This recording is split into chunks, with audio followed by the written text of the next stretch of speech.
میرے محترم بھائی اور دوستو،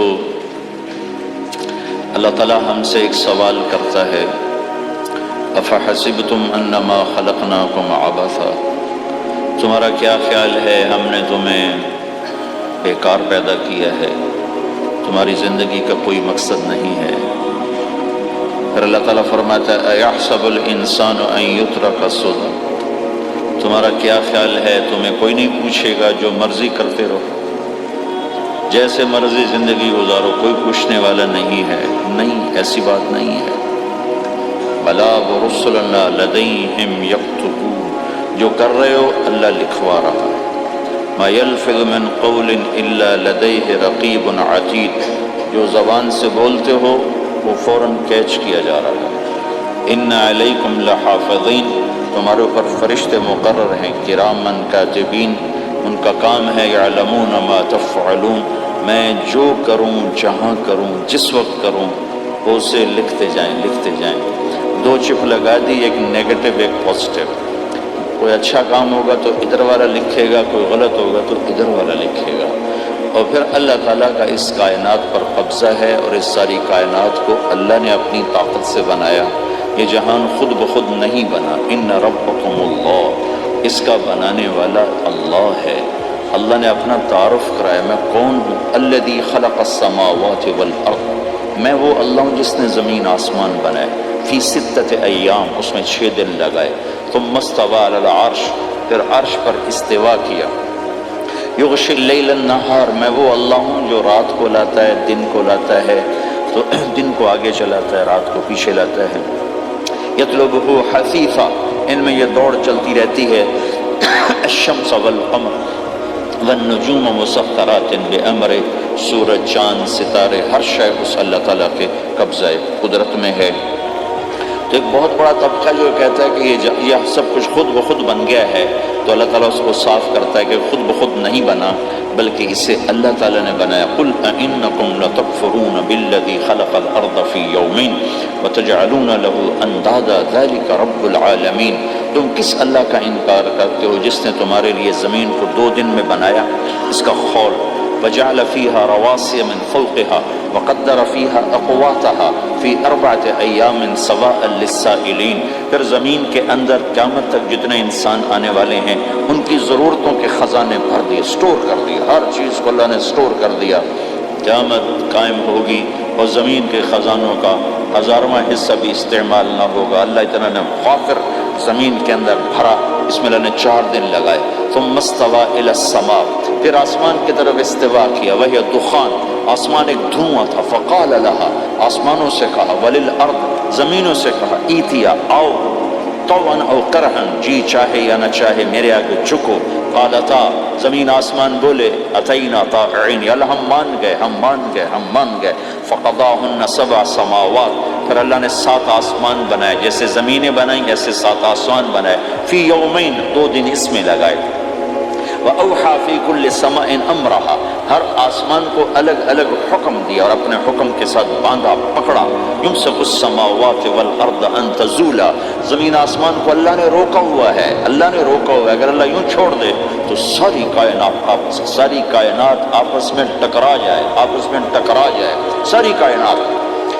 یہ الشمس تجری لمستقر لها ذلك تقدیر العزیز العلیم، سورج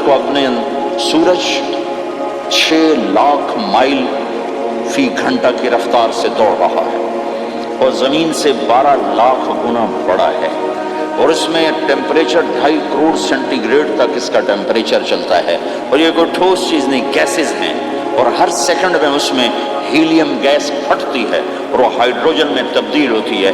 1 سیکنڈ میں جب وہ دھماکہ ہوتا ہے تو 50 کروڑ ایٹم بم کے پھٹنے کے برابر انرجی پیدا ہوتی ہے، تو اس کے اندر اتنے دھماکے ہو رہے ہیں، پھر وہ ایک گیسز ہیں، اور پھر اس کے سامنے سڑک کوئی نہیں، اس کا لیور کوئی نہیں، اس کا ڈرائیور کوئی نہیں ہے، اور اس کی رفتار 6 لاکھ مائل فی گھنٹہ ہے۔ اللہ کہتا ہے میں سیدھا چلا رہا ہوں، کوئی اس کو چلا سکتا؟ اتنی تیز رفتار۔ والقمر قدرناہ منازل، چاند کو اس کے ساتھ چلایا، اس کو گھٹایا بڑھایا، حتی عاد کالعرجون القدیم، ایک ٹیڑھی لکڑی کی طرح ہوا. للشمس ينبغي لها ان تدرك القمر، سورج چاند میں ٹکر نہیں. ولا اللیل سابق النہار، دن اور رات میں ٹکر نہیں ہے، اس لیے کہ یہ تیرے رب کا بنایا ہوا نظام ہے. وما کان ربک نسیا، اور تیرا رب بھول چوک سے پاک ہے. وہ جو کرتا ہے حق کرتا ہے، جو کرتا ہے سچ کرتا ہے. جس کو روکتا ہے تو حق ہے، جس کو دیتا ہے تو حق ہے. وہ مارتا ہے تو حق ہے، اور زندگی دیتا ہے تو حق ہے. عروج لاتا ہے تو حق ہے، زوال لاتا ہے تو حق ہے.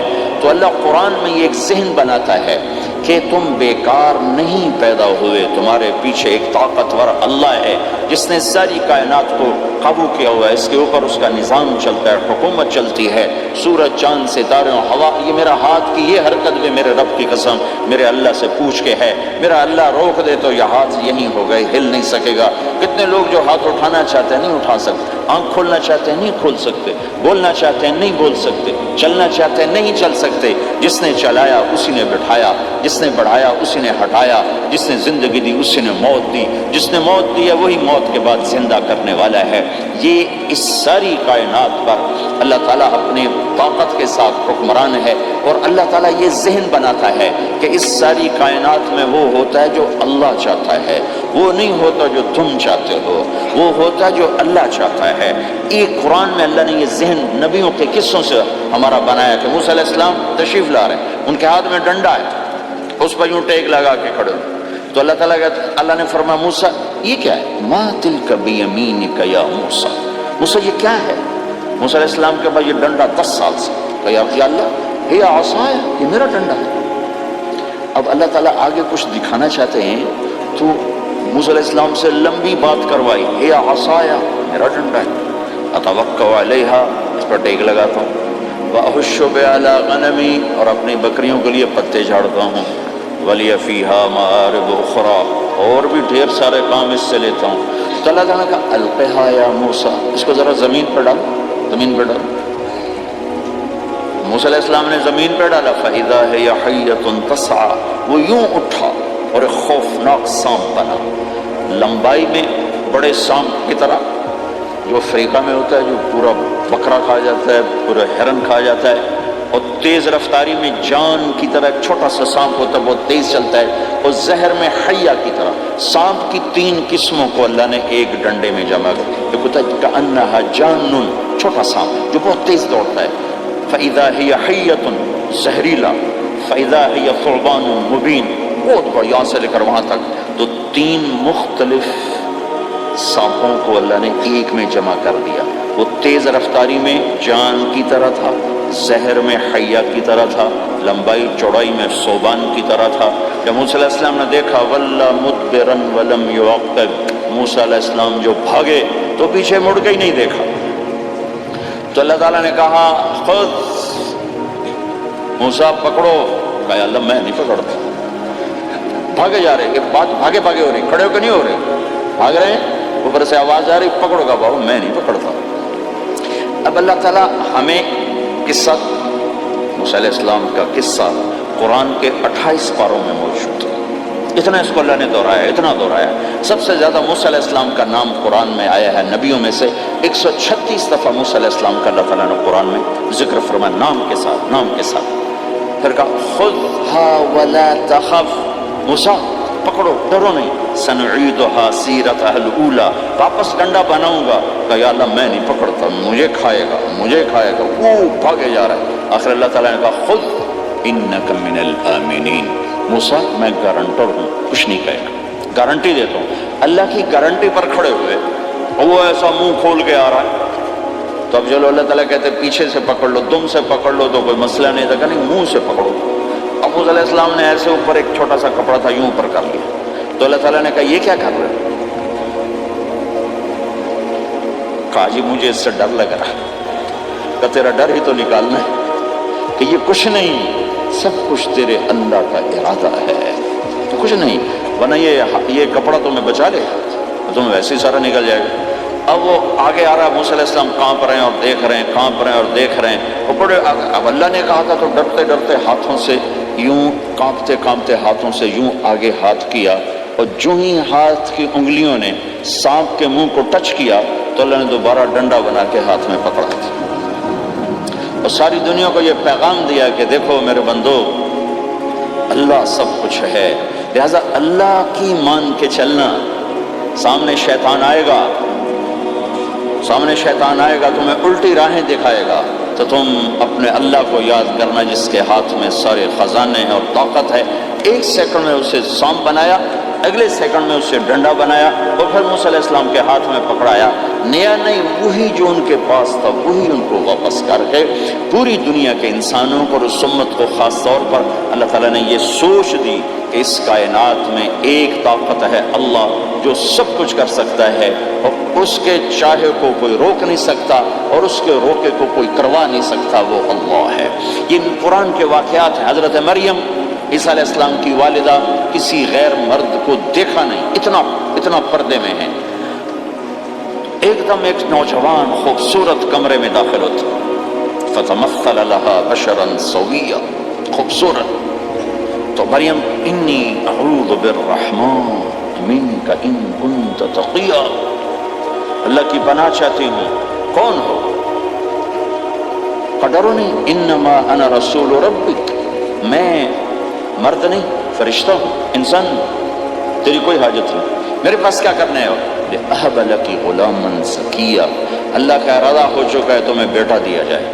کأنہ یکون لی غلام، مجھے کیسے بیٹا ہو سکتا ہے؟ لم یمسسنی بشر، میری شادی کوئی نہیں، ولم اکو بغیا، اور میں غلط عورت نہیں ہے کہ میں گناہ کروں اور اس سے حمل ہوش۔ بیٹا ہونے کے دو راستے ہیں، ایک حلال ہے ایک حرام ہے۔ حلال نکاح ہے، حرام زنا ہے، تو زنا میں کر نہیں سکتی، شادی میری ہوئی نہیں، تو مجھے کیسے بیٹا ہوگا؟ قال کذلک، قال بھی ہو جائے گا۔ قال ربک هو علی هین، کا تیرے رب کے لیے مسئلہ ہی نہیں۔ وَلِنَجْعَلَهُ آیَةً لِلنَّاسِ، وہ ایک نشانی ہوگا، وَرَحْمَةً مِنَّا، ایک اللہ کی رحمت ہوگا، وَكَانَ أَمْرًا مَقْضِيًّا، مریم تیرے دنیا میں آنے سے پہلے ہی اللہ فیصلہ کر چکا تھا کہ تجھے بغیر شادی کے ہی بیٹا دینا ہے۔ اب وہ آگے بڑھے وہ پیچھے ہٹے، وہ آگے بڑھے وہ پیچھے ہٹے، پیچھے آ گئی دیوار، اب دیوار کے آگے تو کوئی جا نہیں سکتے، تو یوں لگ کے کھڑی ہوگی۔ تو جبریل آئے، انسانی شکل، یہاں سے پکڑا، ہاتھ کو نہیں ٹچ کیا، یہاں سے پکڑا کرتے کو، اور دور سے کھڑے ہو کر پھونک ماری، ادھر پھونک پڑی، ادھر 9 مہینے کا حمل تیار۔ ایک سیکنڈ، ایسا نہیں کہ حمل ٹھہرا کر 9 مہینے اٹھایا، ایسا نہیں ہوا۔ فحملته، فا کا لفظ آتا ہے، فانتبذت، پھر فا کا لفظ آتا ہے، فاجاءها المخاض، پھر فا کا لفظ آتا ہے۔ فا فا اور فا یہ عربی زبان میں کسی کام کے فوراً ہونے کو بتا رہا ہے۔ فا کا مطلب فوراً کسی کام کے ہونے کی طرف اشارہ ہوتا ہے۔ تو ادھر پھونک پڑی، ادھر حمل ہوا، ادھر درد ہوا، ادھر وہ بھاگی اور درختوں کے اندر جا کر ایک ٹیک لگائی ایک کھجور کے تنے کے ساتھ، اور جاتے ہی بچہ پیدا ہو گیا۔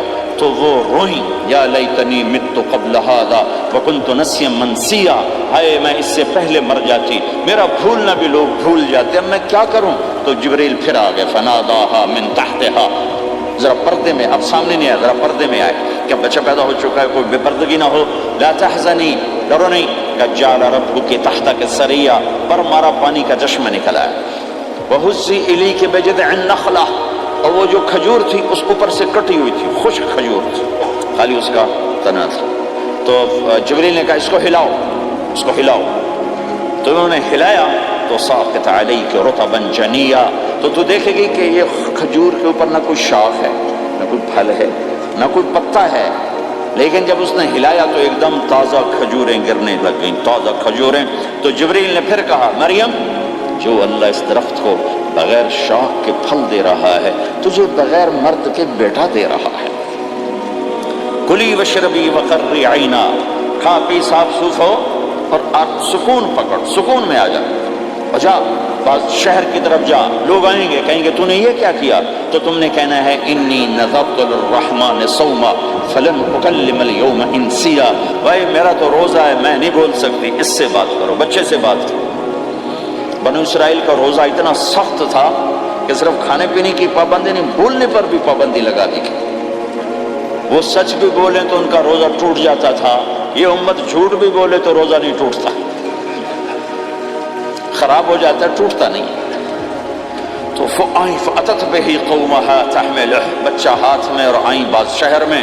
قالوا یا مریم لک جیت شیئا فریا، شور مچ گیا، مریم یہ کیا کیا؟ یا اخت ہارون، ارے ہارون کی بہن، ما کان ابوک امرأ سوء، تیرا باپ ایسا نہیں تھا، وما کانت امک بغیہ، تیری ماں ایسے نہیں تھی، تو نے یہ کیا کیا؟ تو نے یوں کیا. اس کا مطلب تھا روزہ، اور اس کا مطلب تھا اس سے بات کرو. فاشارت الیہ قالوا کیف نکلم من کان فی المہد صبیا، کہنے لگے مریم تو اتنی بے وقوف ہے کہ تجھے اپنے گناہ چھپانے کا طریقہ بھی نہیں آیا. تو کہتی میرا نکاح ہو گیا ہے، تو کہتی زکریا علیہ السلام نے چپکے سے میری شادی کر دی ہے، تو اپنا گناہ چھپانے کے لیے کہتی بچے سے بات کرو. کبھی بچہ بھی بولا، اور شور مچا ہوا ہے کہ ایک دم یہ آدھے پونے گھنٹے کا بچہ، اس کی آواز بلند ہوئی اور اس لاؤڈ سپیکر سے اوپر چلی گئی، پورے شہر گونج اٹھا. قال انی عبد اللہ، لوگو سنو میں اللہ کا بندہ ہوں. آتانی الکتاب، مجھے اللہ نے کتاب دی. وجعلنی نبیا، مجھے اللہ نے نبی بنایا. وجعلنی مبارکا، مجھے اللہ نے برکت والا بنایا. اینما کنت، میں جہاں بھی ہوں گا. واوصانی بالصلاۃ والزکاۃ ما دمت حیا، اور میرے رب نے مجھے کہا نماز پڑھنی ہے، زکات دینی ہے. وبرم بوالدتی، اور میرے رب نے مجھے کہا ہے کہ میں اپنی ماں کی خدمت کروں، فرمانبردار بنوں.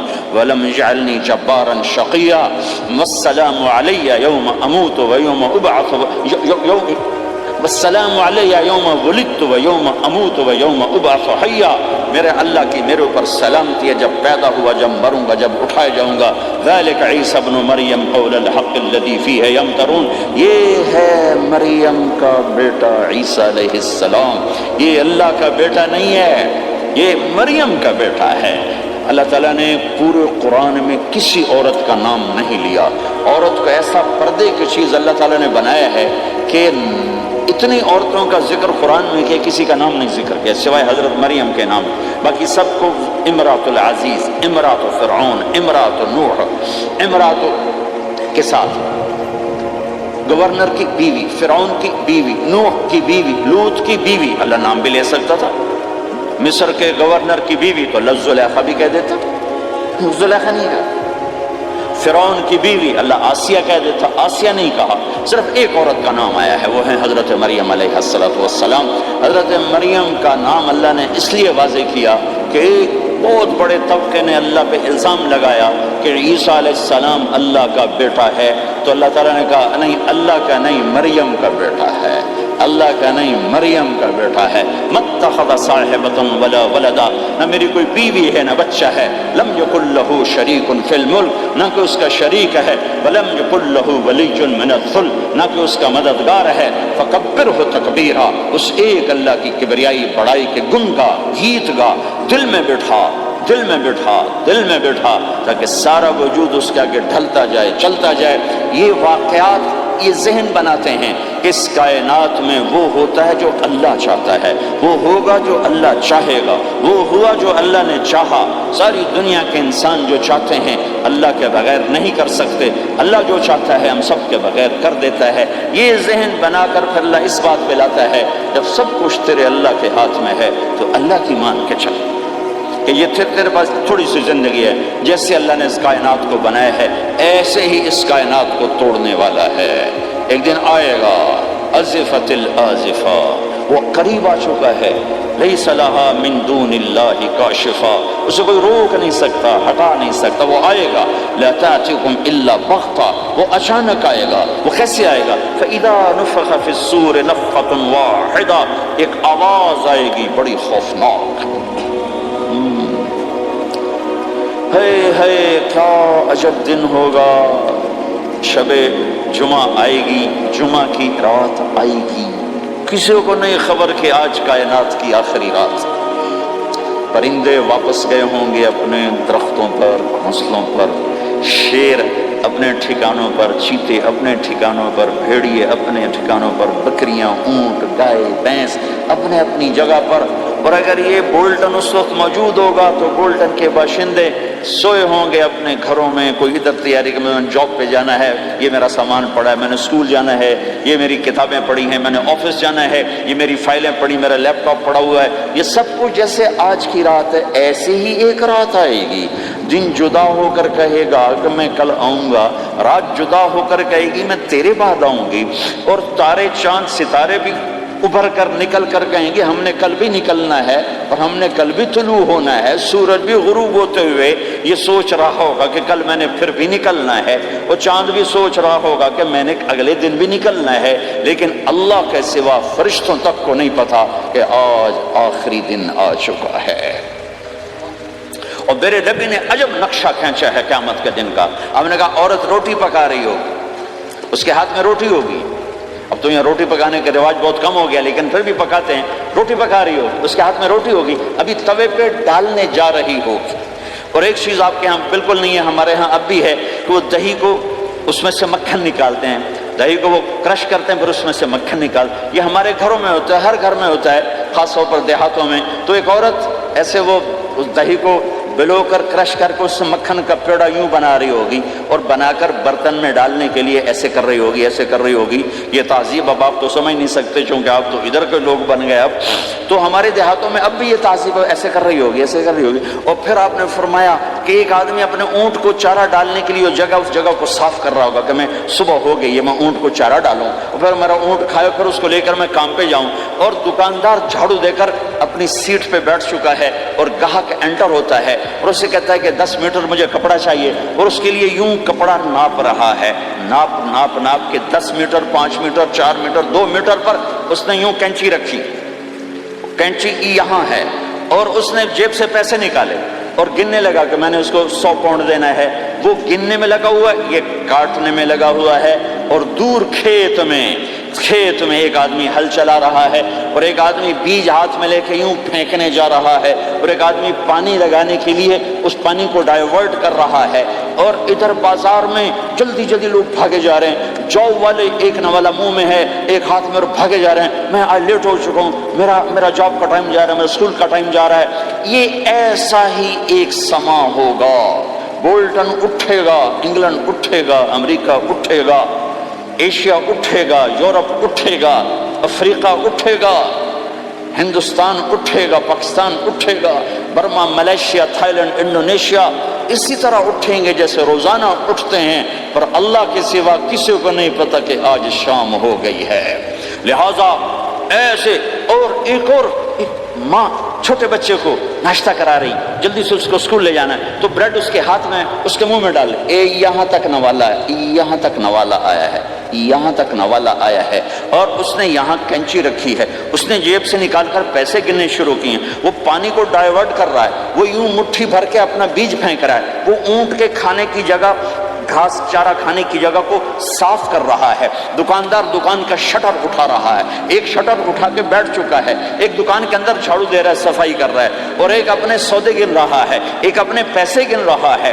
بادشاہ سلامت تاج پہن کر اپنے تخت کو چلنے کے لیے روانہ ہو رہے ہیں، اور آگے پیچھے ان کے باڈی گارڈز کھڑے ہوئے ہیں، اور وہ پورا اسکواڈ کھڑا ہوا ہے، اور ادھر بازار میں کھیت میں ہر چیز میں ایک رونق ہے، چہل پہلے، چڑیاں چوں چوں کر رہی ہیں، کوے کائیں کائیں کر رہے ہیں، فاختہ اڑ کے آ رہی، کبوتر اڑ کے آ رہے ہیں، چیل اڑ کے آ رہی، شیر نکلتا ہے شکار کے لیے، چڑیاں نکلتی ہیں دانے کے لیے، سانپ نکلتا ہے چوہے کے لیے، چوہا نکلتا ہے اپنی غذا کے لیے، بلیاں نکلتی ہیں چھیچڑے کے لیے، کتے نکلتے ہیں ہڈیوں کے لیے، انسان نکلتا ہے روٹیوں کے لیے، کہ ایک دم فَإِذَا جَاءَتِ الطَّامَّةُ الْكُبْرَىٰ، ایک دھماکہ ہوگا، آئے ہائے، اور وہ کینچی والے کی کینچی یوں گر جائے گی، کپڑا یوں گر جائے گا، نوٹ والے کے ہاتھ سے نوٹ یوں بکھر جائیں گے، بٹوا یوں بکھر جائے گا، بیج والے کا ہاتھ یوں گرے گا، بیج وہیں گر جائے گا، نوالا بنانے والی کے ہاتھ میں نوالا بیٹے کے منہ تک نہیں جائے گا، یوں گر جائے گا، اور روٹی پکانے والے کے ہاتھ سے روٹی توے پر نہیں جائے گی، یوں گرے گی، توا وہ جائے گا، وہ جائے گی، معصوم بچے کو گود میں لے کر دودھ پلانے والی بچے کو یوں پھینکے گی، اور بھاگے گی، لیکن آج نہ بچے نے بچنا ہے نہ ماں نے بچنا ہے۔ بوڑھے ماں باپ کو چھوڑ کے لوگ بھاگیں گے، بیویوں کو چھوڑ کے خامند بھاگیں گے، خامند کو چھوڑ کے بیوی بھاگے گی، دشمن کو دشمن یاد نہ رہے گا، یار کو یار یاد نہ رہے گا، اور ہندوستانی کو ہندوستان یاد نہ رہے گا، پاکستانی کو پاکستان یاد نہ رہے گا۔ وہ آواز ایک دم تیز ہوگی، تیز ہوگی، تیز ہوگی، تیز ہوگی، آواز کی شدت کانوں کے پردے پھاڑتی جا رہی، پر انسان بڑا سخت جان ہے، یہ نہیں مرے گا، پہلے جانور مریں گے، پہلے آسمان ٹوٹے گا۔ اذا السماء انشقت واذنت لربها وحقت واذا الارض مدت والقت ما فيها وتخلت واذنت لربها وحقت، وہ آسمان پھٹا۔ اذا الشمس كورت، وہ سورج ختم ہوا۔ واذا النجوم انكدرت، وہ ستارے جھڑ گئے، ٹوٹ گئے۔ واذا الجبال سيرت، پہاڑ ریت بن گئے۔ واذا العشار عطلت، جانور منہ اٹھا کے بھاگ پڑے۔ اذا السماء انفطرت، آسمان پھٹا۔ واذا الكواكب انتثرت، ستارے ٹوٹے۔ واذا البحار فجرت، سمندروں میں آگ لگ گئی۔ واذا القبور بعثرت، قبریں اکھڑ گئیں، انسان ادھر بھاگا ادھر بھاگا، ہر چیز کو تباہ ہوتے دیکھ رہا ہے، پہاڑ ریت بن رہے ہیں، جنگلوں میں آگ لگ رہی ہے، سمندروں میں آگ لگ رہی ہے، آنکھوں کے سامنے سورج کو بکھرتا دیکھیں گے، اندھا ہوتا جہان، چاند ٹکڑے ٹکڑے، تارے ٹکڑے ٹکڑے، آسمان ٹکڑے ٹکڑے، اور ان کی ایسی سخت جانی ہے، سب دیکھیں گے۔ ان سارے مناظر کے بعد پھر میرے اللہ کی ایک خوفناک اسرافیل کی آواز آئے گی، اور سب، آج کوئی رونے والا نہیں ہے، آج کوئی کفن دینے والا نہیں ہے، آج کوئی قبر میں ڈالنے والا نہیں ہے، آج کوئی کندھا دینے والا نہیں ہے، آج سب کی اکٹھی موت ہے، آج سب ختم ہیں۔ پھر میرا رب پہلے آسمان کے فرشتوں کو موت دے گا، پھر دوسروں کو، پھر تیسرا آسمان، پھر چوتھا آسمان، پھر پانچواں آسمان، پھر چھٹا آسمان، پھر ساتواں آسمان، پھر اللہ تعالیٰ عرش کے فرشتوں کو موت دے گا۔ پھر اللہ تعالیٰ فرمائے گا جبریل میکائیل مر جائیں، تو اللہ تعالیٰ کا عرش سفارش کرے گا، یا اللہ جبریل میکائیل تو نہ مرے، ان کو تو بچا لے۔ تو اللہ تعالیٰ فرمائیں گے اسکت فقط کتبت الموت علی من کان تحت عرشی، خاموش رہو، میرے عرش کے نیچے سب نے مرنا ہے۔ جبریل مر جائے گا، میکائیل مر جائے گا، پھر اللہ پوچھے گا کون باقی ہے، تو کہے گا یا اللہ اسرافیل کو پھونک رہا ہے، وہ باقی ہے اور میں باقی ہوں۔ اللہ کہیں گے اسرافیل مر جائے، تو اسرافیل وہ جو ہاتھ میں لے کے پھونک مار رہے ہوں گے، سور وہ ان کے ہاتھوں سے گرے گا اور اسرافیل میں گرے گا، اور وہ سور یوں اڑتا ہوا اللہ کے عرش کے ساتھ جا کر ٹک جائے گا۔ پھر اللہ فرمائے گا کون باقی ہے؟ اب اسرائیل کی ٹانگیں کانپیں گی، سب کو موت کا ذائقہ چکھانے والا آج خود چکھنے لگا ہے۔ کون باقی؟ دھڑ دھڑ دھڑ دھڑ دھڑ دھڑ ٹانگیں، یا اللہ بس اب تو تیرا یہ غلام باقی ہے، باقی تو سب اتر گئے موت کے گھاٹ۔ تو میرا اللہ تعالیٰ کہے گا مت فإنک خلق من خلق، تو بھی مر جا، تو بھی میری ایک مخلوق ہے۔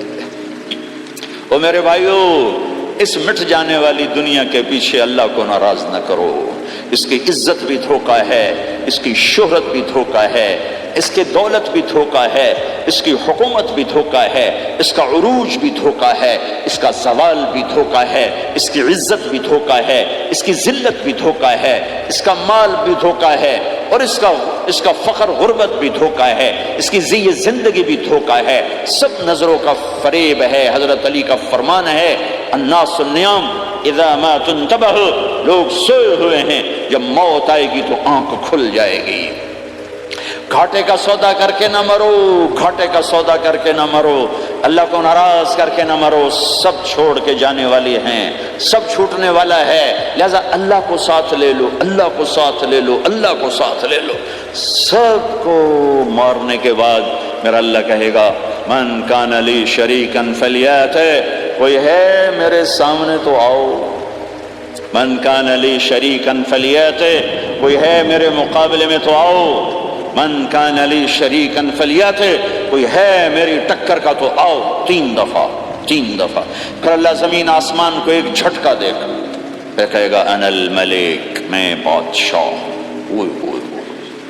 پھر دوسرا جھٹکا دے گا، پھر کہا انا القدوس السلام المومن، میں ہوں قدوس السلام مومن، پھر تیسرا جھٹکا دے گا، پھر کہے گا انا المہیمن العزیز الجبار المتکبر، میں ہوں متکبر، جبار، عزیز، مہیمن۔ پھر اللہ تعالیٰ کہے گا این الملوک، بادشاہ کہاں؟ این الملوک، بادشاہ کہاں ہے؟ این المتکبرون، وہ تکبر کرنے والے کہاں ہیں؟ این الجبارون، ظالم کہاں ہیں؟ این المتکبرون، تکبر والے کہاں ہیں؟ کوئی ہو تو جواب دے۔ پھر اللہ تعالیٰ کہے گا لمن الملک اليوم، آج کون ہے بادشاہ، آج کس کی ہے بادشاہی؟ کوئی جواب دینے والا ہے ہی نہیں، تو اللہ خود کہے گا للہ الواحد القہار، آج اکیلے اللہ کی بادشاہ، آج بھی اسی کی ہے، آج بھی اسی کی ہے، پیچھے بھی اس کی تھی، آگے بھی اس کی ہے۔ للہ الامر من قبل ومن بعد، للہ الامر من قبل ومن بعد، ان الحکم الا للہ، الخلق والامر واللیل والنہار وما سکن فیہما للہ وحدہ، ان العزت للہ جميعا، قل ان الامر كله للہ، للہ ما فی السماوات وما فی الارض، وان تبدوا ما فی انفسکم او تخفوه یحاسبکم به اللہ، لہ ما فی السماوات وما فی الارض وما بینہما وما تحت الثرى، وان تجہر بالقول فانہ یعلم السر واخفى۔ وہ کون ہے؟ اللہ۔ وہ کیسا ہے؟ لا الہ الا ہو۔ صفات کیسی ہیں؟ لہ الاسماء الحسنى۔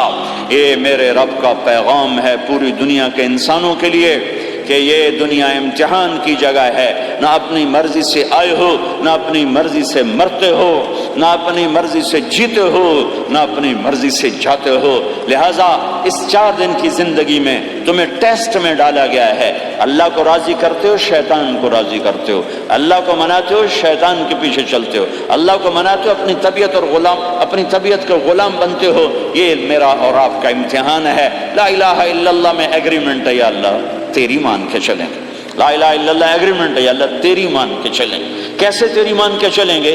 اگلا حصہ ہے محمد الرسول اللہ، تیرے حبیب کے طریقے پر چلیں گے۔ اللہ کو راضی کرنے کا ایک ہی راستہ ہے، عرب کے لیے، عجم کے لیے، کالے کے لیے، گورے کے لیے، سید کے لیے، قریشی کے لیے، ہاشمی کے لیے، پٹھان کے لیے، راجپوت کے لیے، گجراتی کے لیے، ملائی کے لیے، تھائی کے لیے، انڈین کے لیے، سب کے لیے ایک راستہ ہے، ایک راستہ ہے، ایک راستہ ہے، وہ ہے محمد الرسول اللہ۔ جب آپ معراج پہ گئے تو آپ نے کہا یا اللہ، آپ نے ابراہیم کو خلیل بنایا اور موسیٰ کو کلیم بنایا اور داود کو لوہا نرم کر کے دیا، سلیمان کو ہوا تابع کر کے دی، اور عیسیٰ علیہ السلام کے لیے مردے زندہ کیے، میرے لیے کیا ہے؟ تو اللہ تعالیٰ نے فرمایا اولیس قد آتیتک افضل من ذلک کلہ، میرے محبوب میں نے آپ کو وہ دیا ہے جو کسی کو نہیں دیا۔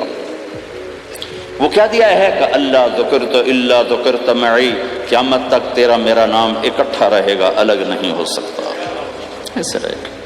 لا الہ الا اللہ محمد رسول اللہ، لا الہ الا اللہ میں 12 حرف ہیں، 12، محمد رسول اللہ میں 12 حرف ہیں۔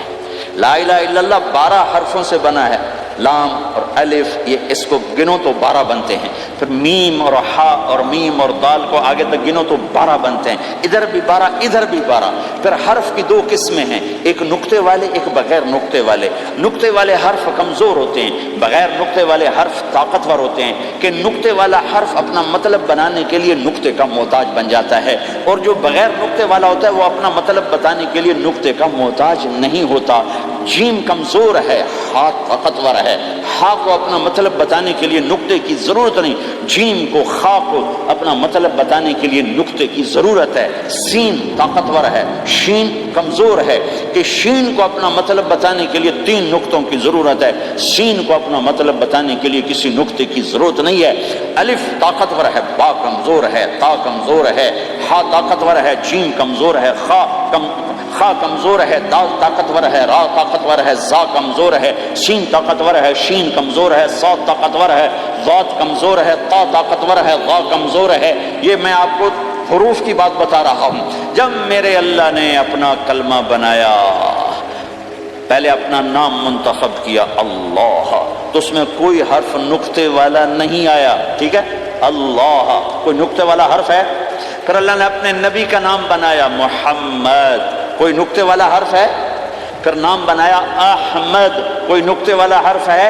پھر جب کلمہ بنایا تو کلمہ ان حرفوں سے بنایا جس میں کوئی نقطے والا حرف نہیں ہے. لا الہ الا اللہ محمد الرسول اللہ. سارے خزانے اللہ کے ہاتھ میں، ساری عزتیں بلندیاں اللہ کے ہاتھ میں. جانے کا راستہ محمد الرسول اللہ، پہنچنے کا راستہ محمد الرسول اللہ، لینے کا راستہ محمد الرسول اللہ، جہنم سے بچنے کا راستہ محمد الرسول اللہ، جنت میں جانے کا راستہ محمد الرسول اللہ، دنیا کی برکتیں عزتیں سمیٹنے کا راستہ محمد الرسول اللہ، ذلتوں پستیوں سے بچنے کا راستہ محمد الرسول اللہ. میرے حبیب جنت کے لیے چابی ہیں، جہنم کے لیے تالا ہیں. عزت کے لیے چابی ہیں، ذلتوں کے لیے تالا ہیں. محبتوں کے لیے چابی ہیں، نفرتوں کے لیے تالا ہیں. اللہ کی رضا کے لیے وہ چابی ہیں اور اللہ کی ناراضگی کا وہ تالا ہیں. جو محمدی بن گیا، جو محمد مصطفیٰ صلی اللہ تعالی وسلم کی سیرت میں ظاہر میں باطن میں ڈل گیا، اللہ کا محبوب بن گیا، اللہ نے اپنا بنا لیا. ابو لہب قریشی ہاشمی سید، اور اللہ نے کہا تبت یدا ابی لہب وتب، ابو لہب برباد ہو گیا. بلال حبشی کا بیٹا، غلام کا بیٹا، کالے کا بیٹا. لیکن میرے نبی نے فرمایا جب میں جنت میں جاؤں گا تو میری سواری کی رسی بلال کے ہاتھ میں ہوگی، جو میرے میں ساتھ ساتھ چلے گا، میرے ساتھ ساتھ چلے گا. اور اس دن تم بلال کی شان دیکھنا، سید قریشی سب دیکھتے رہ جائیں گے، اور ایک غلام سب سے بازی لے جائے گا کہ جب سارے جنتی جنت کے دروازوں پر اکٹھے ہوں گے، جیسے جنت کے 8 گیٹ ہیں وہ سارے بند ہوں گے، سب بند ہوں گے. تو کہیں گے اندر کیسے جائیں؟ تو کہیں گے چلو آدم علیہ السلام سے بات کرتے ہیں. آدم علیہ السلام سے عرض کریں گے جناب ابا جان، دادا جان، دروازہ تو کھلوائیں. وہ کہیں گے بچوں میں نے تمہیں نکالا تھا، میں ڈال نہیں سکتا، جاؤ بھائی کسی اور سے بات کر. اب آئیں گے نوح علیہ السلام، بابا میں نہیں کر سکتا. ابراہیم علیہ السلام، بابا میں نہیں کر سکتا. اسماعیل، اسحاق، یعقوب، یوسف، موسیٰ، یوشع، دانیال، الیاس، داؤد، یحییٰ، زکریا، سلیمان، بھائی ہمارے بس کا نہیں، بھائی ہمارے بس کا نہیں، بھائی ہمارے بس کا نہیں. سب سے آخر میں آئیں گے عیسیٰ علیہ السلام کے پاس. اگر اللہ چاہتا تو سیدھا ہمارے نبی کے پاس پہنچا دیتا، لیکن اللہ اپنے نبی کی شان دکھانا چاہتا ہے کہ میرا نبی کتنی شان والا ہے، کتنی عزت والا ہے. جس کی سنت کو تم پھینک دیتے ہو، سنت کی کوئی بات نہیں. 1 پاؤنڈ پھینکتے ہو کہ 1 پاؤنڈ گر گیا، کوئی بات نہیں. کہ 1 پاؤنڈ کو بھی ڈھونڈتے پھرتے ہو. سنت کوئی بات نہیں، پاؤنڈ نہیں. ہمارا پاکستانی 172 سے ضرب لائے گا، ہندوستانی 100 سے ضرب لگائے گا، پتہ نہیں کیا کیا کرے گا. ہیں تو اللہ تعالیٰ سب کو بھلا دے گا. آدم سے کہانی شروع ہوگی، چلتے چلتے چلتے عیسیٰ علیہ السلام. تو عیسیٰ علیہ السلام ایک بات کا اضافہ کریں. کہا میں نہیں کھلوا سکتا، لیکن آج میں تمہیں پتہ بتا سکتا ہوں کون کھلوائے گا. یہ کوئی نبی نہیں کہے گا. تو کہیں گے جی بتاؤ، کہیں گے جاؤ محمد الرسول اللہ صلی اللہ علیہ وسلم کی خدمت میں، ان کے سوا آج کوئی نہیں کھلوا سکتا. سارا مجمع آئے گا، یا رسول اللہ، یا حبیب اللہ، یا نبی اللہ، تھک گئے ہم، جنت کے دروازے بند ہیں، دروازہ کھلوائیں. تو آپ کہیں گے انا لہو، ہاں میں ہی کھلواؤں گا، میں ہی کھلواؤں گا. پھر آپ نے فرمایا میں سب کے سامنے سجدہ کروں گا اللہ تعالیٰ کو. پھر اللہ تعالیٰ اپنی تعریف کا مجھے الہام کرے، میں اللہ کی تعریف کروں گا جو ابھی مجھے بھی نہیں پتا کیا تعریف کروں گا. اس وقت اللہ تعالیٰ مجھے عطا کرے گا. پھر میرا اللہ کہے گا یا حبیبی یا محمد ارفع رأسک سل تعطا اشفع تشفع، اے میرے حبیب، اے میرے محبوب، سر اٹھا، سوال کر پورا ہوگا، سفارش کر مانی جائے گی. تو ہمارے نبی کہیں گے اللہ جنت کا دروازہ کھول. تو اللہ تعالیٰ فرمائیں گے اوپننگ سیریمنی تجھ سے ہوگی، تو اوپننگ کرے گا، پھر کھلے گا، ایسے نہیں کھل سکتا. تو کہ میں تیار ہوں. تو جنت سے ایک سواری آئے گی اڑتے ہوئے اور ہیلی کاپٹر کی طرح لینڈ کرے گی اللہ کے نبی کے سامنے. تو آپ اس کے اوپر ایسے بیٹھ جائیں گے. تو اس کی جو رسی ہوتی ہے جس سے اس کو چلایا جاتا ہے، وہ رسی سے نیچے گر جائے گی. رسی کے نیچے گرنے کا مطلب ہے کہ اس سواری کو اللہ کے نبی نے خود نہیں چلانا، کوئی اور آئے گا جو رسی پکڑ کے چلے گا. اب اللہ کے نبی کی سواری کی رسی پکڑ کے چلنا یہ کوئی چھوٹا آنر تو ہے، لہذا سب یوں دیکھیں گے بھائی، چونکہ وہ خالی اس سے سب کو پتا چل جائے گا کہ کوئی آئے گا، ورنہ اللہ کے نبی کے ہاتھ میں رہتی ایسے گئی. تو لہٰذا سب ایسے کون کون کون کون آئے گا بھائی، کون آئے گا بھائی. شاید ابو بکر آئیں، یہ تو اپنی طرف سے کہہ رہا ہوں، شاید عمر آئیں، عثمان آئیں، علی آئیں. نہیں، بیٹے آئیں گے، حسن حسین آئیں گے، کتنے سوال اٹھ سکتے ہیں، جعفر آئیں گے، حمزہ آئیں گے، عباس آئیں گے، سب اس حیرانی میں ہوں گے، اور سب کی نظریں ایسے ایسے ہوں گی کہ میرے اللہ کا فرمان ہوگا بلال حبشی کو لایا جائے، یہ رسی اس کو پکڑائی جائے۔ بلال رضی اللہ تعالیٰ عنہ اللہ کے نبی کی سواری کی رسی پکڑ کر چلیں گے، اور آپ نے فرمایا میں سب سے پہلے جنت کے دروازے پر دستک دوں گا، فَأُقَاطِعَهَا فَيُفْتَحُ لِي، میرے لیے دروازے پر دستک دوں گا تو اندر سے آواز آئے گی، کون؟ میں کہوں گا محمد الرسول اللہ۔ وہ کہیں گے یا رسول اللہ حکم تھا آپ کے بغیر دروازہ نہ کھلے، میں کھولوں، میرے لیے کھلے گا، میں اندر جاؤں گا۔ تو آپ نے فرمایا میرے ساتھ میری امت کے غریب لوگ پہلے پہلے میرے ساتھ جنت میں داخل ہوں، میری امت کے غریب لوگ پہلے پہلے میرے ساتھ جنت میں داخل ہوں۔ پھر آپ نے ایک عجیب بات فرمائی کہ میں دیکھوں گا کچھ عورتیں مجھ سے آگے نکل جائیں گی، کچھ عورتیں مجھ سے آگے نکل جائیں گی، تو میں ان کو حیران ہو کر پوچھوں گا تم کون ہو جو اپنے نبی سے آگے جا رہی ہو؟ وہ کہیں گے یا رسول اللہ ہم وہ ہیں جو جوانی میں بیوہ ہو گئیں اور اپنے بچوں کی خاطر دوسری شادی نہ کی، ان کی تربیت کے لیے دوسری شادی نہ کی، اور اپنے جذبات کو سینے میں دبا کے سو گئیں، ہم وہ ہیں۔ تو اللہ کے نبی نے فرمایا وہ مجھ سے بھی آگے گزر کے جائیں گی۔ ہمارے معاشرے میں کوئی بچی بیوہ ہو جائے، طلاق ہو جائے تو وہ ایک بوجھ بن جاتی، بوجھ بن جاتی۔ میرے نبی نے فرمایا تمہیں وہ صدقہ بتاؤں جس سے بڑھ کر کوئی صدقہ ہی نہیں ہے، کیا آپ نے فرمایا کہ میں تمہیں وہ صدقہ بتاؤں جس سے بڑھ کے کوئی صدقہ نہیں ہے؟ تو انہوں نے کہا جی وہ کیا؟ قال الابنۃ المردودہ، جس کی بیٹی کو طلاق ہو گئی یا جوانی میں بیوہ ہو گئی اور لوٹ کے ماں باپ کے پاس آ گئی، اس پہ خرچ کرنا سب سے بڑا صدقہ۔ چونکہ ماں باپ بھی تنگ پڑ جاتے ہیں اور بھائی تو پہلے ہی کہتے ہیں کہاں مصیبت سر پہ آ پڑی ہے، تو میرے نبی نے اس کو کور کرنے کے لیے، کیونکہ زندگی تو حادثات کا نام ہے، ہوتے رہتے ہیں، تو میرے نبی نے فرمایا سب سے اعلیٰ درجے کا صدقہ ہے اس بچی پہ خرچ کرنا جو طلاق ہو کے گھر واپس آ جائے یا بیوہ ہو کے گھر واپس آ جائے، اس پہ خرچ کرنا سب سے اعلیٰ درجے کا خرچ ہے۔ تو ان کی یہ قربانی کہ وہ اللہ کے نبی نے فرمایا مجھ سے بھی آگے آگے جا رہی ہوں۔ آپ نے فرمایا جنت کی چابی میرے ہاتھ میں ہے، اللہ کا جھنڈا میرے ہاتھ میں ہے، کوئی نبی جنت میں جا نہیں سکتا جب تک میرا قدم نہ پڑ جائے، اور کوئی امت جنت میں جا نہیں سکتی جب تک میری امت نہ چلی جائے۔ تو بھائیو اللہ کے خزانوں تک پہنچنے کا راستہ ہے محمد الرسول اللہ، اور چونکہ قیامت تک آپ نے نمونہ بندہ تھا تو اللہ نے اپنے نبی کی زندگی کی ہر شے محفوظ کر دی، کوئی چیز چھپی نہیں ہے۔ آپ کے جسم مبارک سے نکلا ہوا ہر عمل 1435واں سال شروع ہو چکا ہے، محفوظ ہے، مکتوب ہے، موجود ہے۔ کسی نبی کا حلیہ ایسے موجود نہیں جیسے ہمارے نبی کا حلیہ موجود ہے۔ آپ چلتے کیسے تھے؟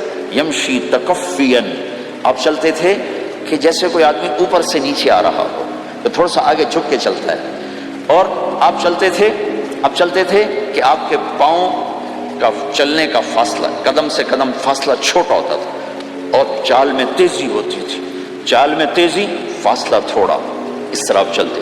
آپ کے دیکھنے کا انداز کیا تھا؟ یہ جل نظرہ الملاحظہ، یوں دیکھتے تھے، شرم کی وجہ سے نظر نہیں اٹھاتے تھے مردوں میں بیٹھ کر، کبھی کبھی یوں آنکھ اٹھاتے تھے تو پھر کسی میں جرت نہیں ہوتی تھی کہ آپ کی آنکھوں میں آنکھیں ڈال کے دیکھ سکے، پھر سارے یوں ہو جاتے تھے، صرف 2 آدمی آپ کو دیکھ سکتے تھے۔ اس وقت جب آپ کی نظر اوپر ہوتی تھی تو 2 آدمی آپ کو دیکھ سکتے تھے، ایک ابو بکر اور ایک عمر، بس۔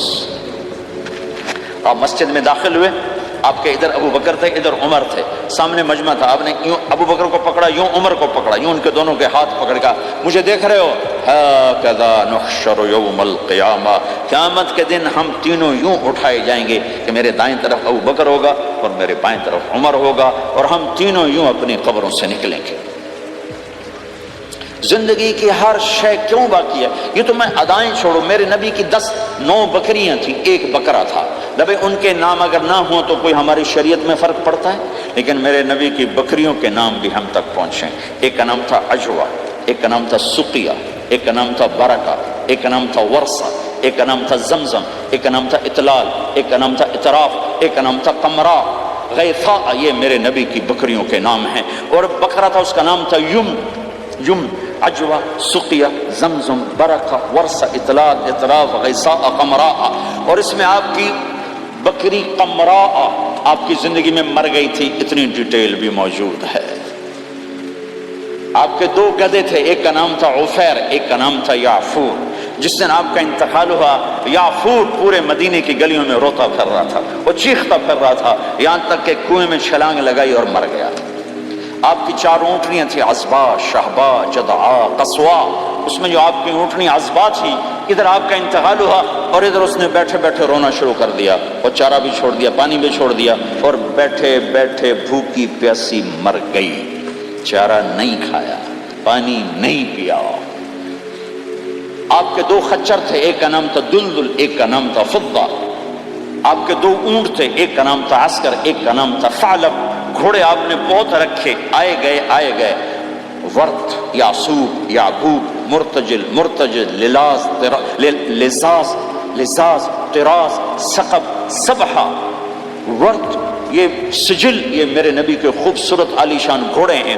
گھوڑوں کے نام بھی ہم تک آئے ہوئے ہیں۔ میرے نبی کا نسب اگر ہمیں نہ معلوم ہو تو ہماری شریعت میں کیا فرق پڑتا ہے، لیکن آدم علیہ السلام تک اللہ تعالیٰ نے اپنے حبیب کا نسب پیڑھی کو سلامت رکھا ہوا ہے۔ محمد بن عبداللہ بن عبد المطلب بن ہاشم بن عبد مناف بن قصی بن کلاب بن مرہ بن کعب بن لوی بن غالب بن فہر بن مالک بن نضر بن کنانہ بن خزیمہ بن مدرکہ بن الیاس بن مدر بن نزار بن معد بن عدنان بن اود بن حمیصہ بن سلامان بن عوز بن بوز بن قموال بن ابی بن عوام بن ناشد بن حزا بن بلداس بن یدلاف بن طابق بن جاحم بن ناحش بن ماخی بن عیفی بن عبقر بن عبید بن الدعاء بن حمدان بن سنبر بن یثربی بن یحزن بن یلحن بن ارعوا بن عید بن ذیشان بن عیسر بن اقناد بن ایہام بن مقصر بن ناحد بن زارع بن سمی بن مزی بن عوض بن عرام بن قیدار بن اسماعیل بن ابراہیم بن آدر بن ناحور بن سروج بن رعو بن فائل بن عابر بن ارفخشاد بن سام بن نوح بن لامک بن متوشال بن ادریس بن یرد بن ملہلیل بن قینان بن آنوش بن شیسر بن آدم علیہ السلام۔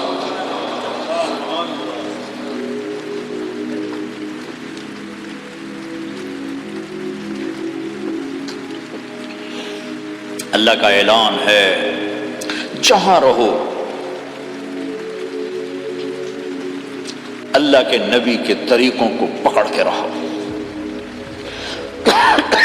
اللہ تعالیٰ تک پہنچنے کا بس ایک ہی راستہ ہے، ایک ہی راستہ ہے، وہ ہے جناب رسول اللہ صلی اللہ تعالی علیہ وسلم کی مبارک زندگی۔ نقل مار لو، نقل مارنے سے پاس ہو نہیں جاتے لوگ۔ ہمارے انڈیا پاکستان میں خوب نقل چلتی ہے، وہ نقل لگاتے ہیں، پاس ہو جاتے ہیں۔ میں بھی ذمہ داروں کی اولاد، پڑھنے کا شوق ہی نہیں تھا، ہمیشہ نقل مار کے ہی پاس ہوئے، تو کوئی پڑھنے کا شوق ہی نہیں تھا۔ ماں باپ نے ڈنڈا چڑھا دیا کہ ڈاکٹر بنانا ہے۔ مجھے کبھی زندگی بھر شوق نہیں ہوا کہ میں نے ڈاکٹر بننا۔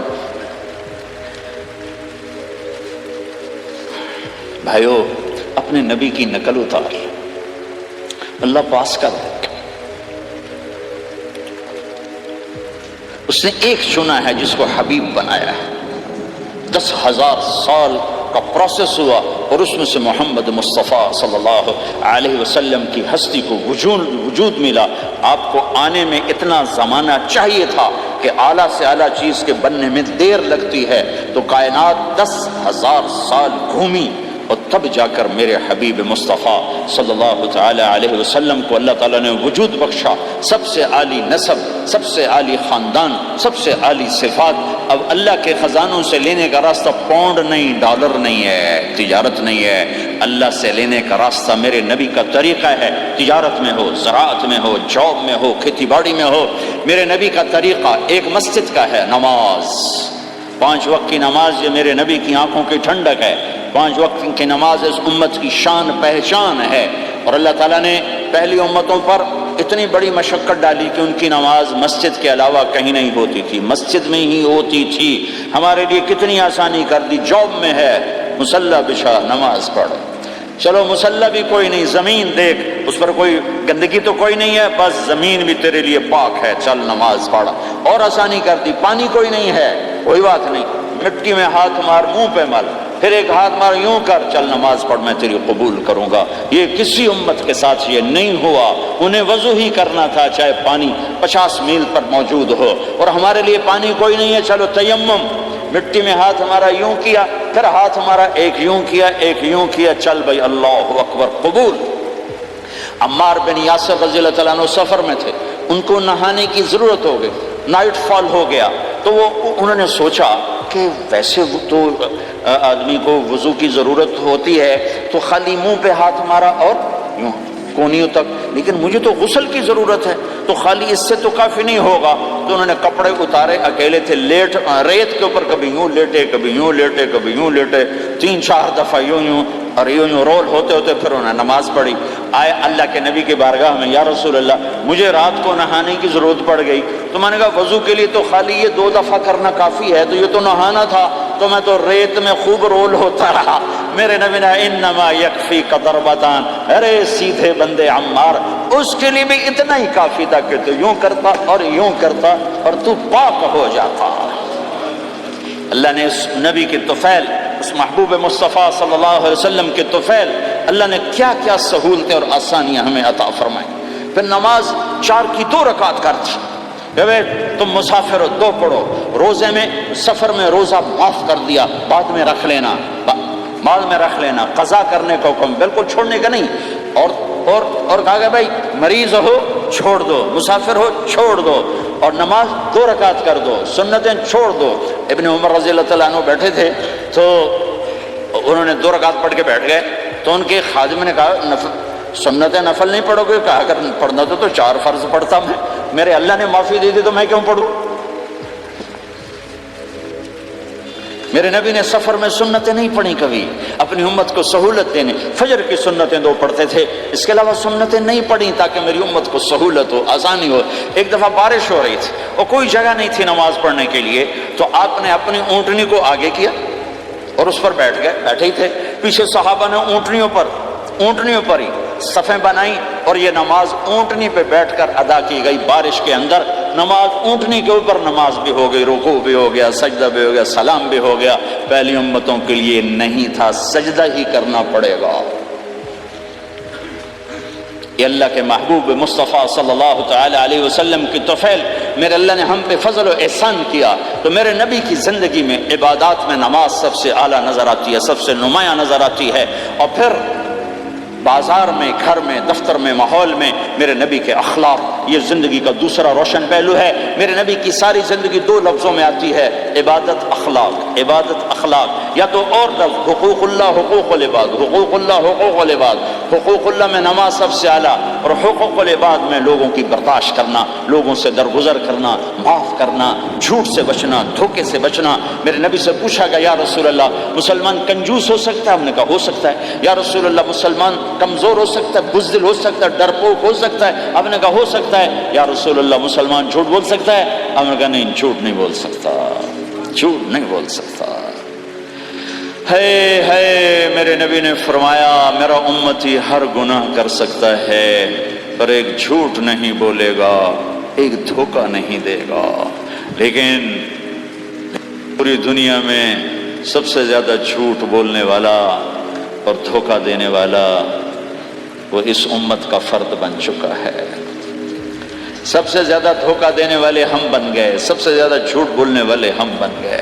اور میرے نبی نے فرمایا تھا کہ مسلمان جھوٹ نہیں بولتا، دھوکہ نہیں دیتا، ہر گناہ کر سکتا ہے، جھوٹ نہیں بولے گا، دھوکہ نہیں دے گا۔ یہ میرے نبی کی زندگی کا دوسرا پہلو ہے کہ سچائی پہ جمو۔ چند پیسے بچانے کے لیے جھوٹ بولنا، ٹیکس بچانے کے لیے جھوٹ بولنا، کتنے پاؤنڈ بچا لو گے؟ ادھر تمہارے سامنے سچ روشن کھڑا ہوا ہے۔ میرے نبی نے کہا الصدق ینجی والکذب یہلک۔ ادھر جھوٹ کھڑا ہے، ادھر جھوٹ کے ساتھ 4 پاؤنڈ بچیں گے، ادھر سچ کے ساتھ اللہ ملے گا، لے لو جو لینا ہے لے لو۔ ہاں، الا لعنت اللہ علی الکاذبین، جھوٹوں پہ اللہ کی لعنت۔ اس لعنت کے ساتھ 400 پاؤنڈ بچا لیے، 4000 بچا لیے، 4 ملین بچا لیے، 4 بلین بچا لیے، 4 ٹریلین بچا لیے، ساری دنیا کو بچا لیا، اور اوپر اللہ کی لعنت پڑی تو اللہ کی قسم گھاٹے کا سودا ہے۔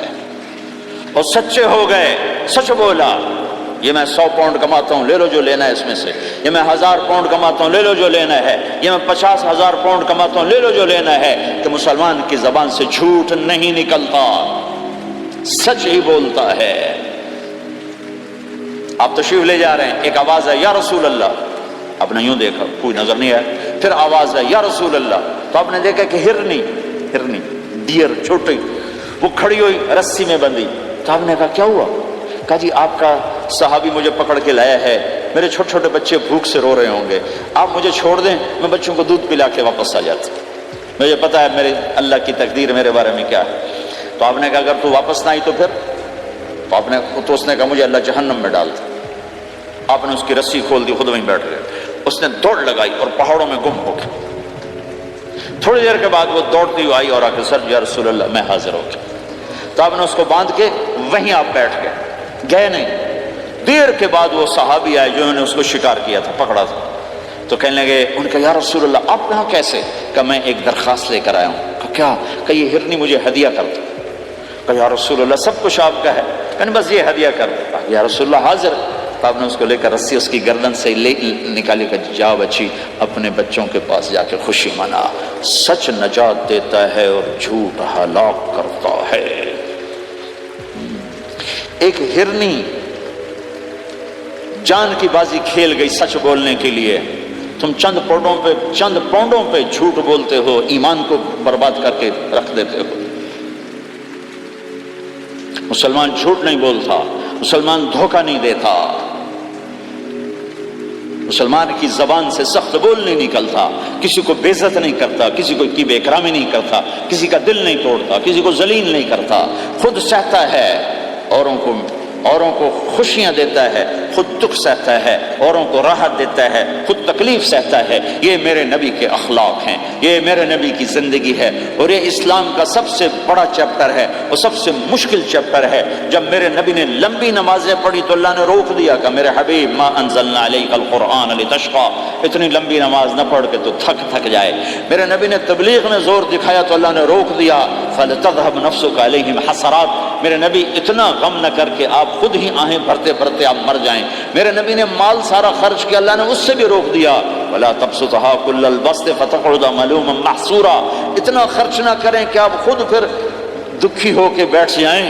خرچ کرنا بہت بڑا عمل، تبلیغ سب سے سارے عملوں کا سردار عمل، تبلیغ سے بڑا کوئی کام ہوتا تو اللہ نبیوں کو دیتا، اگر تبلیغ سے بڑھ کر کوئی کام ہوتا تو اللہ نبیوں کو دیتا، گشت سے بڑھ کر کوئی محنت ہوتی تو اللہ نبیوں کو دیتا۔ 950 سال نوح علیہ السلام گشتی کر رہے ہیں، ارے اللہ کی مان لو، اللہ کی مان لو، اتنا عظیم عمل کا میرے نبی درمیانہ نماز سب سے بڑی عبادت، میرے نبی درمیانہ کام، لیکن جب میرے نبی نے اخلاق اچھے کیے، دشمن کو معاف کرنا، تو ایک آدمی آپ سوئے ہوئے تھے، آپ کی تلوار لٹکی تھی، ایک آدمی آیا، اس نے آپ کی تلوار اتاری اور یوں ماری پسلی میں، آپ اٹھ کے بیٹھ گئے۔ اب وہ قتل کے ارادے کے لیے آ چکا ہے اور تلوار یہاں ہے، کہتا من یمنعک منی، اب بول تمہیں کون بچائے گا؟ تو آپ نے مسکراتے ہوئے کہا اللہ، تو اس کے ہاتھ سے تلوار گر پڑی، تو آپ نے اٹھا لی، آپ نے یوں سیدھی کی، اب تو بچا، تجھے کون بچائے گا؟ وہ کہنے لگا مجھے تو ہی بچائے گا، وہ تو اللہ کو جانتا نہیں تھا، کہا بابا مجھے تو ہی بچائے گا۔ تو آپ کہتے ہیں اس کا سر اڑا دو، یہ نبی کو قتل کرنے آیا ہے۔ میرے نبی نے فرمایا کلمہ پڑھتے ہو؟ کہا نہیں پڑھتا۔ کہا جاؤ معاف کیا۔ یہ میرے نبی کے اخلاق ہیں۔ 20 سال جنہوں نے قتل کے منصوبے بنائے، مکہ والے، جب آپ مکہ میں فاتحانہ داخل ہوئے، ابو سفیان سب سے زیادہ آپ کو دکھ پہنچانے والوں میں پیش، تو آپ نے ابو سفیان کو عزت دی۔ جو ابو سفیان کے گھر میں داخل ہوگا اس کو کچھ نہیں کہا جائے گا۔ آپ تو ابو سفیان کو بلا کے سولی پہ لٹکاتے، اور آپ کہہ رہے ہیں جو ابو سفیان کے گھر میں جائے گا اسے کچھ نہیں کہا جائے گا، جو بیت اللہ میں ہوگا اسے کچھ نہیں کہا جائے گا۔ سارا مکہ سامنے، آپ یوں بیت اللہ کا دروازے پر یوں دونوں ہاتھ ایسے ٹکا کے کھڑے تھے۔ پھر آپ نے کہا میں کیا کروں گا اب تمہارے ساتھ؟ تو سہیل بن عمر نے کہا آپ کریم ہیں، کریم کے بیٹے ہیں۔ تو آپ نے کہا جاؤ میں نے معاف کیا۔ یہ اخلاق آج مٹ چکے ہیں، مردوں سے، عورتوں سے، علم والوں سے، خانقاہ والوں سے، تبلیغ والوں سے، سب زیرو ہوئے پڑے ہیں۔ جب تک یہ اخلاق زندہ نہیں ہوتے اسلامی زندگی قائم نہیں ہو سکتی، اسلامی معاشرت قائم نہیں ہو سکتی۔ اور دین دو چیزوں سے آگے پھیلتا ہے، ایک دعوت اور ایک اخلاق۔ دعوت اور اخلاق، دعوت اور اخلاق۔ دعوت نہیں ہوگی تو اخلاق وہیں پڑے رہ جائیں گے، اخلاق نہیں ہوں گے تو دعوت کوئی قبول نہیں کرے گا۔ میرے نبی نے کتنے معجزے دکھائے مکے میں، نہیں کلمہ پڑھا۔ بدر میں ان کے 70 مارے گئے، فرشتوں کو دیکھا، جبریل کے گھوڑے کی آواز سنی، کلمہ نہیں پڑھا۔ خندق میں شکست ہوئی، کلمہ نہیں پڑھا۔ پانی نکلتے دیکھا، انگلیوں سے، کلمہ نہیں پڑھا۔ ایک بکرے کا ایک بازو پکایا، ایک بازو بکرے کا، ایک اگلا جو بازو ہوتا، اور 40 آدمیوں نے کھانا کھایا اور ایک بوٹی کم نہیں ہوئی، ایک بوٹی کم نہیں ہوئی، کلمہ نہیں پڑھا۔ لیکن جب میرے نبی نے کہا جاؤ معاف کیا تو سارے ہی کلمہ پڑھ گئے کہ واقعی یہ اخلاق نبی کے ہو سکتے۔ حنین کی جنگ میں جب بھاگے لوگ، شکست ہوئی، تو ایک صحابی کا بھاگتے ہوئے پاؤں ہمارے نبی کے پاؤں پر آیا، اور جوتا سخت تھا، تو آپ نے کہا اوجعتنی، اور آپ کے ہاتھ میں چھڑی تھی، آپ نے اس کو یوں ماری، اوجعتنی، ارے تو نے مجھے کتنا زیادہ درد پہنچایا، دکھ پہنچایا۔ وہ بیچارے پگھل کے رہ گئے اور پریشان ہو گئے، اور فرماتے ہیں سارا دن میں پریشان، ساری رات پریشان کہ اللہ کے نبی کو میں نے تکلیف پہنچائی، اب میرا کیا بنے گا۔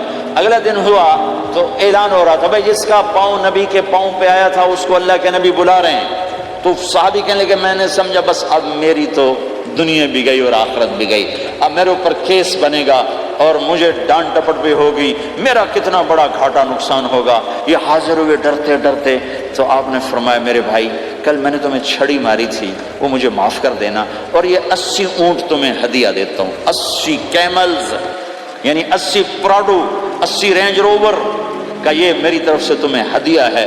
وہ حیران پریشان، یہ میرے نبی کے اخلاق ہیں، یہ میرے نبی کے اخلاق ہیں۔ کانٹے بچھانے والی نے 4 دن آنا چھوڑ دیا، بیمار ہو گئی تھی، تو آپ نے کہا کیا بات ہے، وہ ہمارے راستے میں اب کانٹے کوئی نہیں ہیں؟ کہا جی وہ بیمار پڑی ہے جو کانٹے بچھاتے تھے، تو آپ اس کے گھر چلے گئے، ماں جی خیریت تو ہے، آپ ٹھیک تو ہیں؟ کہا بیٹا مجھے کلمہ پڑھا دے، بس تیرے اخلاق نے مجھے فتح کر لیا ہے۔ میرے بھائیوں یہ چیپٹر بھول چکے ہیں، بھول چکے ہیں، بھول چکے ہیں۔ جب تک یہ چیپٹر زندہ نہیں ہوگا زندگی اسلامی نہیں بنے گی، معاشرہ اسلامی نہیں بنے گا، اور آگے قوموں کے لیے اسلام کا دروازہ نہیں کھلے گا۔ ہمیں معاف کرنا آتا ہو، ہمیں گالی دینے والے کو دعا دینا آتا ہو، غیبت کرنے والے کی تعریف آتی ہو، اور غیبت کرنے سے، غیبت سننے سے اپنے آپ کو ایسے بچاؤ جیسے زہر سے بچاؤ، جیسے آگ سے بچاتے ہو۔ ایک دوسرے کو نفرت کا بول نہ بولو ورنہ ساری زندگی تباہ و برباد ہو جائے گی۔ میرے رب کی قسم، میرے نبی نے کہا ایک زبان کا بول انسان بولتا ہے اور جہنم کی گہرائیوں میں گر جاتا ہے، اور ایک زبان کا بول انسان بولتا ہے اور جنت کے درجات پر چڑھ جاتا ہے۔ یہ زبان بہت طاقتور چیز ہے، میں ہر بیان میں اس کو دہرا رہا ہوں کہ جتنا یہ عمل ختم ہو چکا ہے اتنا کوئی عمل بھی نہیں ختم ہوا ہے۔ میرے نبی نے فرمایا معاذ تمہیں سارے دین کا خلاصہ بتاؤں؟ معاذ الا انبئک بملاک ھذا کلہ، میں تمہیں پورے دین کا خلاصہ بتاؤں؟ کون معاذ؟ کون معاذ جس کے ہاتھ میں علماء کا جھنڈا ہوگا؟ کون معاذ؟ میں ابھی مئی میں ان کے اردن اجتماع میں گیا، آگے ان کے اربد میں گئے، آگے وہاں ان کا مقبرہ ہے 18 کلومیٹر۔ میں گیا کمرے میں داخل ہوا تو سارا کمرہ خوشبو سے مہک رہا تھا، اور مجھے ایک شخص نے بتایا یہ خوشبو 24 گھنٹے یہاں آتی رہتی ہے۔ جن کو 18 ہجری میں انتقال ہوا، 1417 سال ہو گئے مرے ہوئے، اور قبر سے خوشبو آ رہی، خوشبو آ رہی، خوشبو آ رہی۔ اس آدمی کو سمجھایا کیسے اور بتایا کیا؟ معاذ تمہیں سارے دین کا خلاصہ بتاؤں؟ کہا جی بتائیں۔ تو آپ نے یوں کیا، اپنی زبان نکالی اور اس کو پکڑا انگلی سے، کہا کف ھذا، معاذ اس زبان پہ قابو پا جا، یہ پورا دین ہے۔ یہ زبان آج کھل گئی ہے، کھل گئی ہے۔ حضرت لقمان علیہ السلام کا فرمان ہے بیٹا میں چپ رہنے پہ کبھی نہیں پچھتایا، میں ہمیشہ اپنے بول پہ پچھتایا ہوں۔ اور معاذ نے کہا یا رسول اللہ زبان کے بول پہ پکڑ ہوگی؟ کہ تیرا بھلا ہو جائے معاذ، سب سے زیادہ جہنم میں دھکا دینے والی زبان ہوگی۔ اور ایک صحابی ہیں ابو دجانہ۔ کون ابو دجانہ؟ السابقون الاولون من المہاجرین والانصار، اس میں پہلی صف کے صحابہ۔ کون ابو دجانہ؟ جب آپ حج پر گئے تو اپنی جگہ مدینے کا امیر ابو دجانہ کو بنایا. ابو دجانہ حج میں شریک نہیں ہوئے کہ آپ نے اپنی جگہ ان کو اپنا نائب بنا کے وہاں کھڑا فرمایا ابو دجانہ میری جگہ پر مدینے کا امیر ہے. یہ وہ ابو دجانہ ہیں. کون ابو دجانہ؟ جو جنگ بدر سے لے کر آخری حج تک ہر سفر میں شریک ہیں، ہر سفر میں شریک ہیں. ان کی ایک بات میں بتانا چاہتا ہوں، پہلے تھوڑی سی ان کی ہسٹری بتانا چاہتا ہوں. کون ابو دجانہ؟ احد کی جنگ میں آپ نے تلوار اٹھائی، کہ اس تلوار کو کون لے گا؟ کئی صحابہ کھڑے ہو گئے. آپ نے کہا اس تلوار کا حق کون ادا کرے گا؟ سارے بیٹھ گئے. 3 آدمی کھڑے رہے، ایک زبیر بن عوام، ایک عمر بن خطاب، ایک ابو دجانہ. ان کا نام ہے سماق بن خرشنہ. سماق بن خرشنہ ان کا نام ابو دجانہ سے مشہور ہے. تو آپ نے تلوار نہ عمر کو دی، نہ زبیر کو دی، ابو دجانہ کو دی. تو عمر رضی اللہ عنہ نے تو محسوس نہیں کیا، حضرت زبیر نے محسوس کیا کہ اس کو کیوں دی، مجھے کیوں نہیں دی؟ میں مہاجرین میں سے ہوں، میں پھوپھی کا بیٹا ہوں، میں اس سے دلیری میں کم نہیں ہوں. بلکہ حضرت زبیر کی دلیری کی تو دھاک تھی، جدھر سلوار چلتی تھی کاٹتی چلی جاتی تھی. کہنے کہ میں دیکھوں گا یہ کیا کرتا ہے. تو ابو دجانہ کے پیچھے پیچھے زبیر کو لیے. تو ابو دجانہ نے جو حملہ کیا تو 3000 کا لشکر تھا، اس کو چیر کے پار نکل کے، پورے لشکر کو کاٹ کے پار نکل کے. اور آگے عورتیں کھڑی تھیں جو مکے کے لشکر کو تیار کر رہی تھیں. نحن بنات طارقی نمشی علی النمارقی مشی القتل بوارقی المسک فی المخالقی المسک فی المفارقی والدر فی المخالقی ان تقبلوا نعانقی وتدبروا نفارقی فراق غیر وامقی. یہ گانا گا رہی تھیں اور ان کو تیار کر رہی تھیں. تو جب ابو دجانہ کی تلوار نظر آئی تو سب بھاگی، ہندا پکڑی گئی. تو آپ نے یوں اپنی تلوار ہندا کے سر پر رکھی، انہیں چیخ ماری، تلوار ہٹا لی. تو زبیر پیچھے پیچھے کہ یہ کیا کیا ہے؟ جنگ میں اگر کوئی عورت حصہ لے اسے مارنا جائز ہے، ویسے جائز نہیں ہے. عورت کو، بچے کو، بوڑھے کو ہاتھ لگانا جائز نہیں ہے. تو انہوں نے کہا تلوار کیوں نہیں چلائی؟ کہا میرے محبوب کی تلوار ہے، عورت کے خون سے رنگین کر کے اس کی شان نہیں گھٹانا چاہتا، یہ میرے نبی کی تلوار. پھر واپس ہوئے، پھر اٹیک کیا اور پھر مجمع کو چیر دیا. سامنے ایک آدمی آ رہا تھا ہاتھی کی طرح، اتنا لمبا موٹا تازہ. تو زبیر کہنے لگے میرے جی میں آیا کبھی اس کی ٹکر ہونا، پھر میں دیکھوں ابو دجانہ کیا چیز ہے. تو اللہ کا کرنا ایسا ہوا ابو دجانہ دونوں آمنے سامنے ہو گئے. تو وہ ایسے شاہ سوار تھے کہ دونوں طرف کے لشکر ذرا تھم گئے اور وہ دونوں بھڑ گئے. ابو دجانہ کے اپنے جوہر، اس پہلوان کے اپنے جوہر، غبار اٹھا، مٹی اٹھی، اور اس کی اپنی طاقت، ان کی اپنی طاقت، انہوں نے ابو دجانہ کو اس نے زخمی کر دیا. ابو دجانہ نے جو جوش میں آ کے ماری تلوار، اس کو لگی یہاں، تو اتنی طاقت سے لگی کہ اس کے نیچے اتر کر 2 ٹکڑوں میں تقسیم کر دی. ماری، ایک حصہ ادھر ایک حصہ. پھر یوں دیکھا اور اپنے چہرے سے لوہے کی ٹوپی اتاری. اما ترا انا ابو دجانہ، کیا دیکھ رہے ہو؟ میں ہوں ابو دجانہ، تلوار صحیح لی ہے میں نے، غلط نہیں لی. یہ ابو دجانہ ہیں. اور جب شکست ہو گئی احد کی جنگ میں، اور پھر 10-12 آدمی نے آپ کو گھیرے میں لیا ہوا تھا. ان میں ایک ابو بکر تھے، عمر تھے، علی تھے، طلحہ تھے، زبیر تھے، سعد بن ابی وقاص تھے، اور سہل بن حنیف تھے، عبادہ قتادہ بن نعمان تھے، اور ابو دجانہ تھے رضی اللہ تعالی عنہم. ان میں سے ایک ابو دجانہ بھی تھے. اور یمامہ کی جنگ میں ابو دجانہ شہید ہوئے. یمامہ کی جنگ میں شہید ہوئے. یہ ابو دجانہ کی تھوڑی سی سیرت آپ کے سامنے آئی ہے. اس کے بعد اب آپ ان کے قول کو سنو تاکہ اس کا وزن آپ کے سامنے آئے.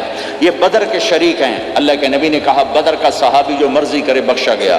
یہ صلح حدیبیہ کے شریک ہیں. اللہ نے قرآن میں کہا لقد رضی اللہ، میں ان سے راضی ہو گیا. یہ صحابی ہیں. اللہ نے کہا کلا وعد اللہ الحسنى، اے میرا نبی تیرے ہر صحابی کے لیے جنت کا وعدہ ہے. اور اب یہ کیا کہتے ہیں؟ یہ کیا کہتے ہیں لوگوں؟ ان ارجع عملی عند، لوگوں میرے پاس، ابو دجانہ میرے پاس بخشش کا سب سے بڑا عمل جانتے ہو کیا ہے؟ بدر نہیں، احد نہیں، حدیبیہ نہیں، خندق نہیں، خیبر نہیں، فتح مکہ نہیں، آخری حج نہیں. کیا ہے؟ کیا ہے لوگوں؟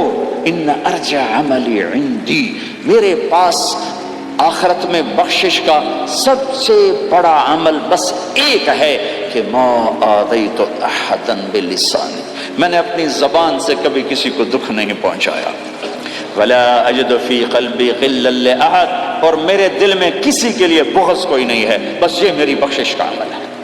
تو بھائیو، نبی کے اخلاق میں دو چیزیں لے لو، ایک زبان سے کسی کو دکھ نہ دو، ایک دل میں کسی کا بغض نہ رکھو۔ اللہ کی قسم بغیر حساب کتاب کے جنت میں جاؤ گے۔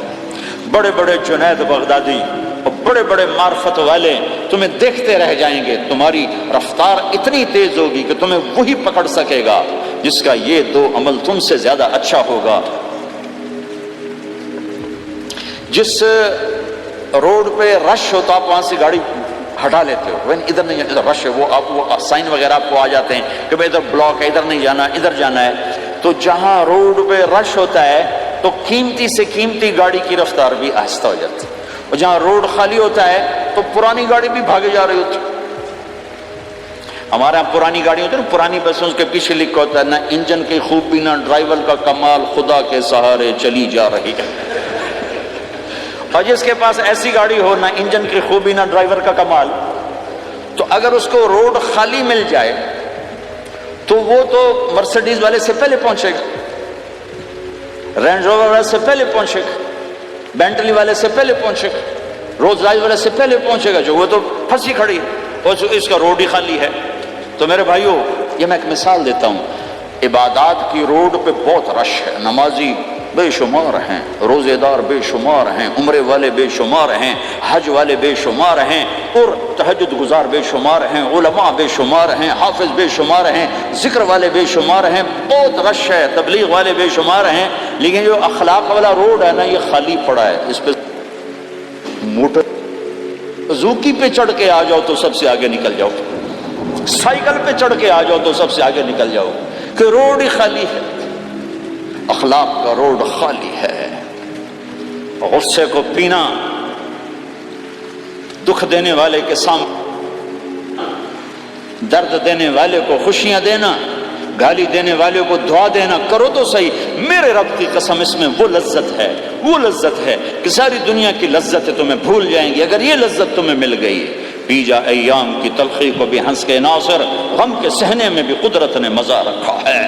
اپنے لہو کے گھونٹ پی، زخم پہ زخم کھا کے جی، آہ نہ کر لبوں کو سی، عشق ہے دل لگی نہیں، سینے پہ تیر کھائے جا، آگے قدم بڑھائے جا، یعنی زبان حال سے کہہ دے کہ ہاں ستائے جا۔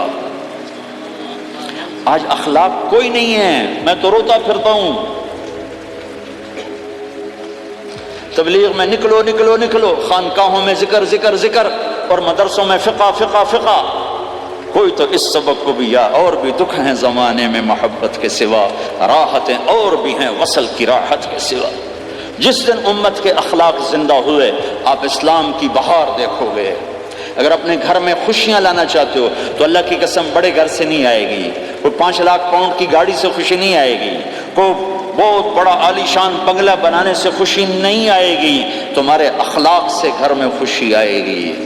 اگر بیوی کا سلوک تمہارے ساتھ اچھا ہے، تمہارا سلوک بیوی کے ساتھ اچھا ہے، اس گھر میں خوشی ہے۔ بیوی کا بول بدتمیز ہو تو خامند کی زندگی برباد، خامند کا بول بدتمیز ہو تو بیوی کی زندگی برباد، اولاد بد اخلاق ہو تو ماں باپ کی زندگی برباد، ماں باپ میں سختی ہو تو اولاد کی زندگی برباد، بھائی میں بول میں سختی ہو تو بھائی کی زندگی برباد، بہن بھائیوں میں سختی ہو تو بہن بھائی کی زندگی برباد، نیبر کے ساتھ سختی ہو تو نیبر کی زندگی برباد۔ میرے نبی نے فرمایا، ما آمن بی من بات شبعان و جارہ جائع، وہ میرے اوپر ایمان لایا ہی نہیں جو خود پیٹ بھر کے کھائے اور پڑوسی بھوکا ہو۔ واللہ لا یؤمن، واللہ لا یؤمن، واللہ لا یؤمن، 3 دفعہ اللہ کی قسم ایمان والا نہیں، اللہ کی قسم ایمان والا نہیں، اللہ کی قسم ایمان والا نہیں۔ کون یا رسول اللہ؟ الذی لا یأمن جارہ بوائقہ، جو پڑوسیوں کو تنگ کرے وہ ایمان والا نہیں ہے۔ میرے بھائیو، یہ چیپٹر مٹ چکا ہے، کہیں نہیں دیکھنے کو ملتا ہے۔ ایسا نہیں کہ دنیا خالی ہو گئی ہے، لیکن 1 کروڑ میں 1 ملا تو کیا ملا، 1 کروڑ میں بھی 1 نہیں ملتا۔ میں بڑے لمبے سفر کر کے اس نتیجے پر پہنچا ہوں کہ 1 کروڑ مسلمان اکٹھے کروں، اس میں لاکھوں تہجد گزار ہوں گے، لاکھوں 5 وقت کے نمازی ہوں گے، اس میں لاکھوں عمرے حج کرنے والے ہوں گے، اس میں لاکھوں علماء حفاظ ہوں گے، لیکن شاید اخلاق والا ایک بھی نہ، ایک بھی نہ۔ اپنی زندگی کو اگر سکھ دینا ہے، چیزوں کے پیچھے نہ دوڑو، اخلاق بناؤ۔ مقدر کی چیزیں ملیں گی، کمائیوں میں حلال لاؤ، حرام سے بچو، سچ پہ آؤ، جھوٹ سے بچو، دھوکہ نہ دو کسی کو، ورنہ زندگی ویران ہو جائے گی۔ ٹیکس بچانے کے لیے جھوٹ نہ بولو، ورنہ دل کالا ہو جائے گا۔ جھوٹ پیسے کی خاطر، لعنت ہے اس دولت پر، لعنت ہے اس ملک پر۔ ہے کیا مثالیں اس امت نے قائم کی ہیں، اچھوں سے برے، بروں سے اچھے ہمیشہ پیدا ہوتے چلے آئے۔ یزید فاسق، فاجر، ظالم، 3 بر اعظم کی حکومت چھوڑ کے مر رہا ہے، 34 سال کی عمر، اور بعض آتا ہے 38 سال کی عمر، 40 سال کو نہیں پہنچا، 40 سال سے پہلے مر گیا۔ اس کا بیٹا معاویہ بن یزید رضی اللہ تعالیٰ عنہ، 3 بر اعظم کی حکومت، 3 بر اعظم کی حکومت، 40 دن حکومت کی، 40 دن، پھر اپنے سارے خاندان کو اکٹھا کیا اور کہا دیکھو لوگو، جس حکومت کے نیچے حسین کا خون گرا ہو، میں اس حکومت پہ لعنت بھیجتا ہوں۔ یہ ہے تمہاری حکومت، جس کو مرضی دے دو، مجھے نہیں چاہیے۔ 3 بر اعظم کی حکومت چھوڑ دی، صرف 22 سال کی عمر میں، 22 سال کی بھرپور جوانی کی عمر میں حکومت کو لات مار دی۔ میں چند پاؤنڈ کے لیے سچ کو لات مار دوں، میں چند پاؤنڈ کے لیے انسانوں کو دھوکہ دوں؟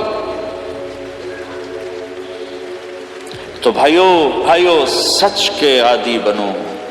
بڑا عالی خلق ہے سچ بولنا، بڑے عالی اخلاق ہیں لوگوں کو نفع پہنچانا، لوگوں کے سامنے میٹھا بنو، کڑواہٹ اندر رکھو، مٹھاس تقسیم کرو، پوری دنیا میں دین زندہ ہوگا۔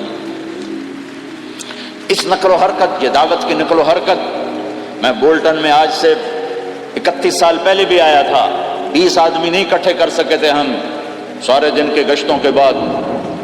ایک گرجا مسجد تھا اس وقت، تو ہم کو 50 آدمی اکٹھے نہیں کر سکے تھے۔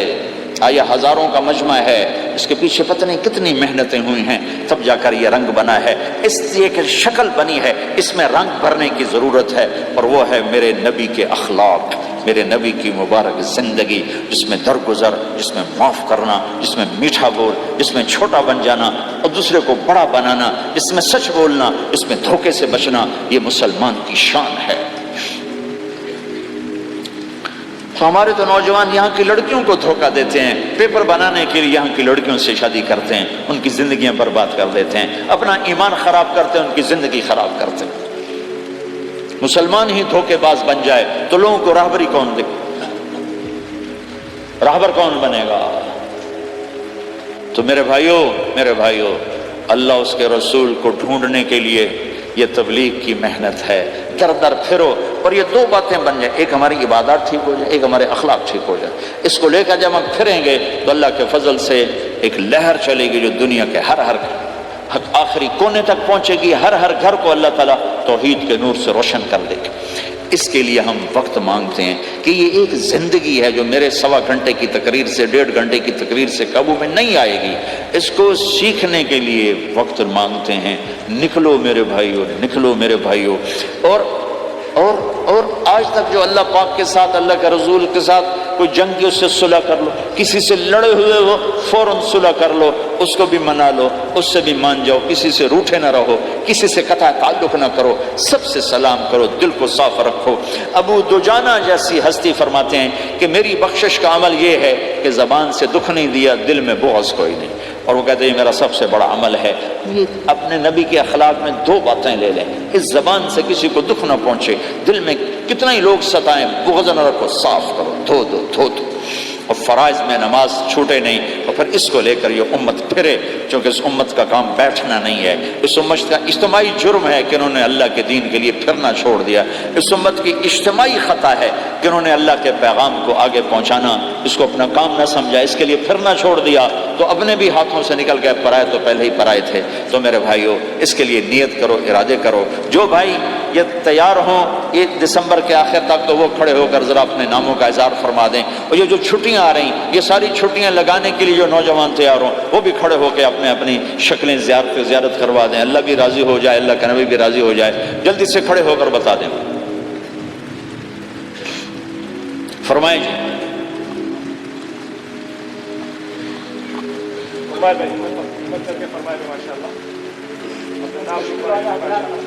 بولو بھائی۔ یہ چھٹیاں تو ماشاءاللہ ہوتی ہیں، اس میں نوجوانوں کو نکلنا چاہیے۔ اکثر نوجوان بیٹھے ہیں، اٹھو بھائی۔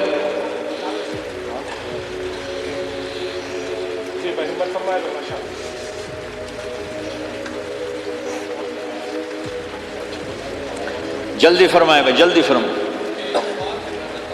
ایسے نہیں ہوگا، پہلے 4 مہینے دینا پھر سنو گا۔ بیٹھ جاؤ، یہاں سوال نہیں کیا جاتا بھائی۔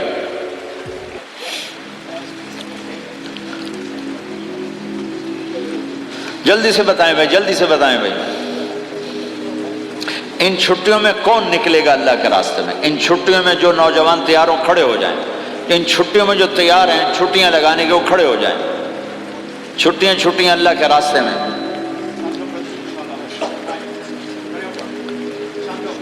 ہاں بھائی، فرمائیں جی، فرمائیں جی بھائی۔ اور آپ کے لیے آسان کر دیتا ہوں، اس سال آج کیا تاریخ ہے بھائی؟ 22 نومبر۔ اگلے سال 22 نومبر تک اللہ زندگی رکھے، جو بھائی چلے 4 مہینے کے لیے تیار ہوں وہ کھڑے ہو جائیں۔ 1 سال کے اندر، 1 سال کے اندر انشاءاللہ ہم جائیں گے، وہ بھائی کھڑے ہو جائیں۔ 1 سال کے اندر انشاءاللہ ہم نے جانا ہے، ترتیب بنانی ہے، وہ کھڑے ہو جائیں۔ زندگی میں جو کہیں گے ہم نکلیں گے، وہ بھی کھڑے ہو جائیں۔ چلو سارے بیریئر ہٹا دیتا ہوں، لو بھائی سب کی تشکیل ہو گئی۔ بیٹھ جاؤ بھائی، ماشاءاللہ بیٹھ جاؤ بھائی، بیٹھ جاؤ بھائی، بیٹھ جاؤ۔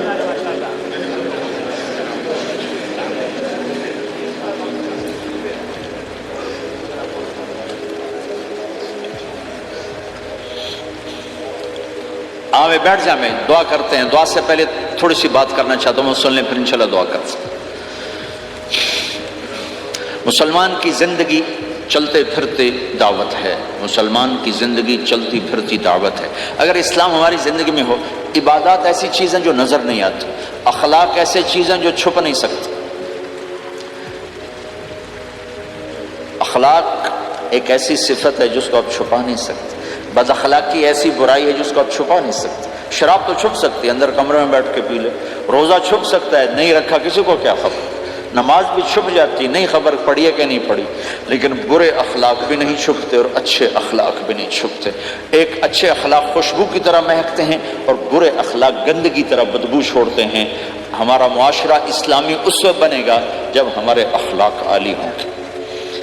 تو یہ نقل و حرکت اس کو طاقت پہنچائے گی۔ یہ گھر بیٹھنے سے چیز نہیں آئے گی بھائی، پھرنا پڑے گا، دھکے کھانے پڑیں گے۔ لیکن ان دھکوں میں بھی اللہ نے بڑی لذت رکھی ہے، بہت عجب نشہ ہے اس کا۔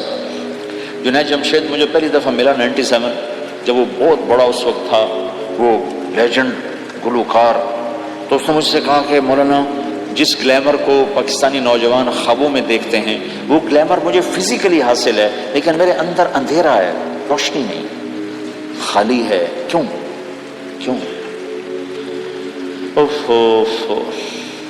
میں نے کہا تمہارے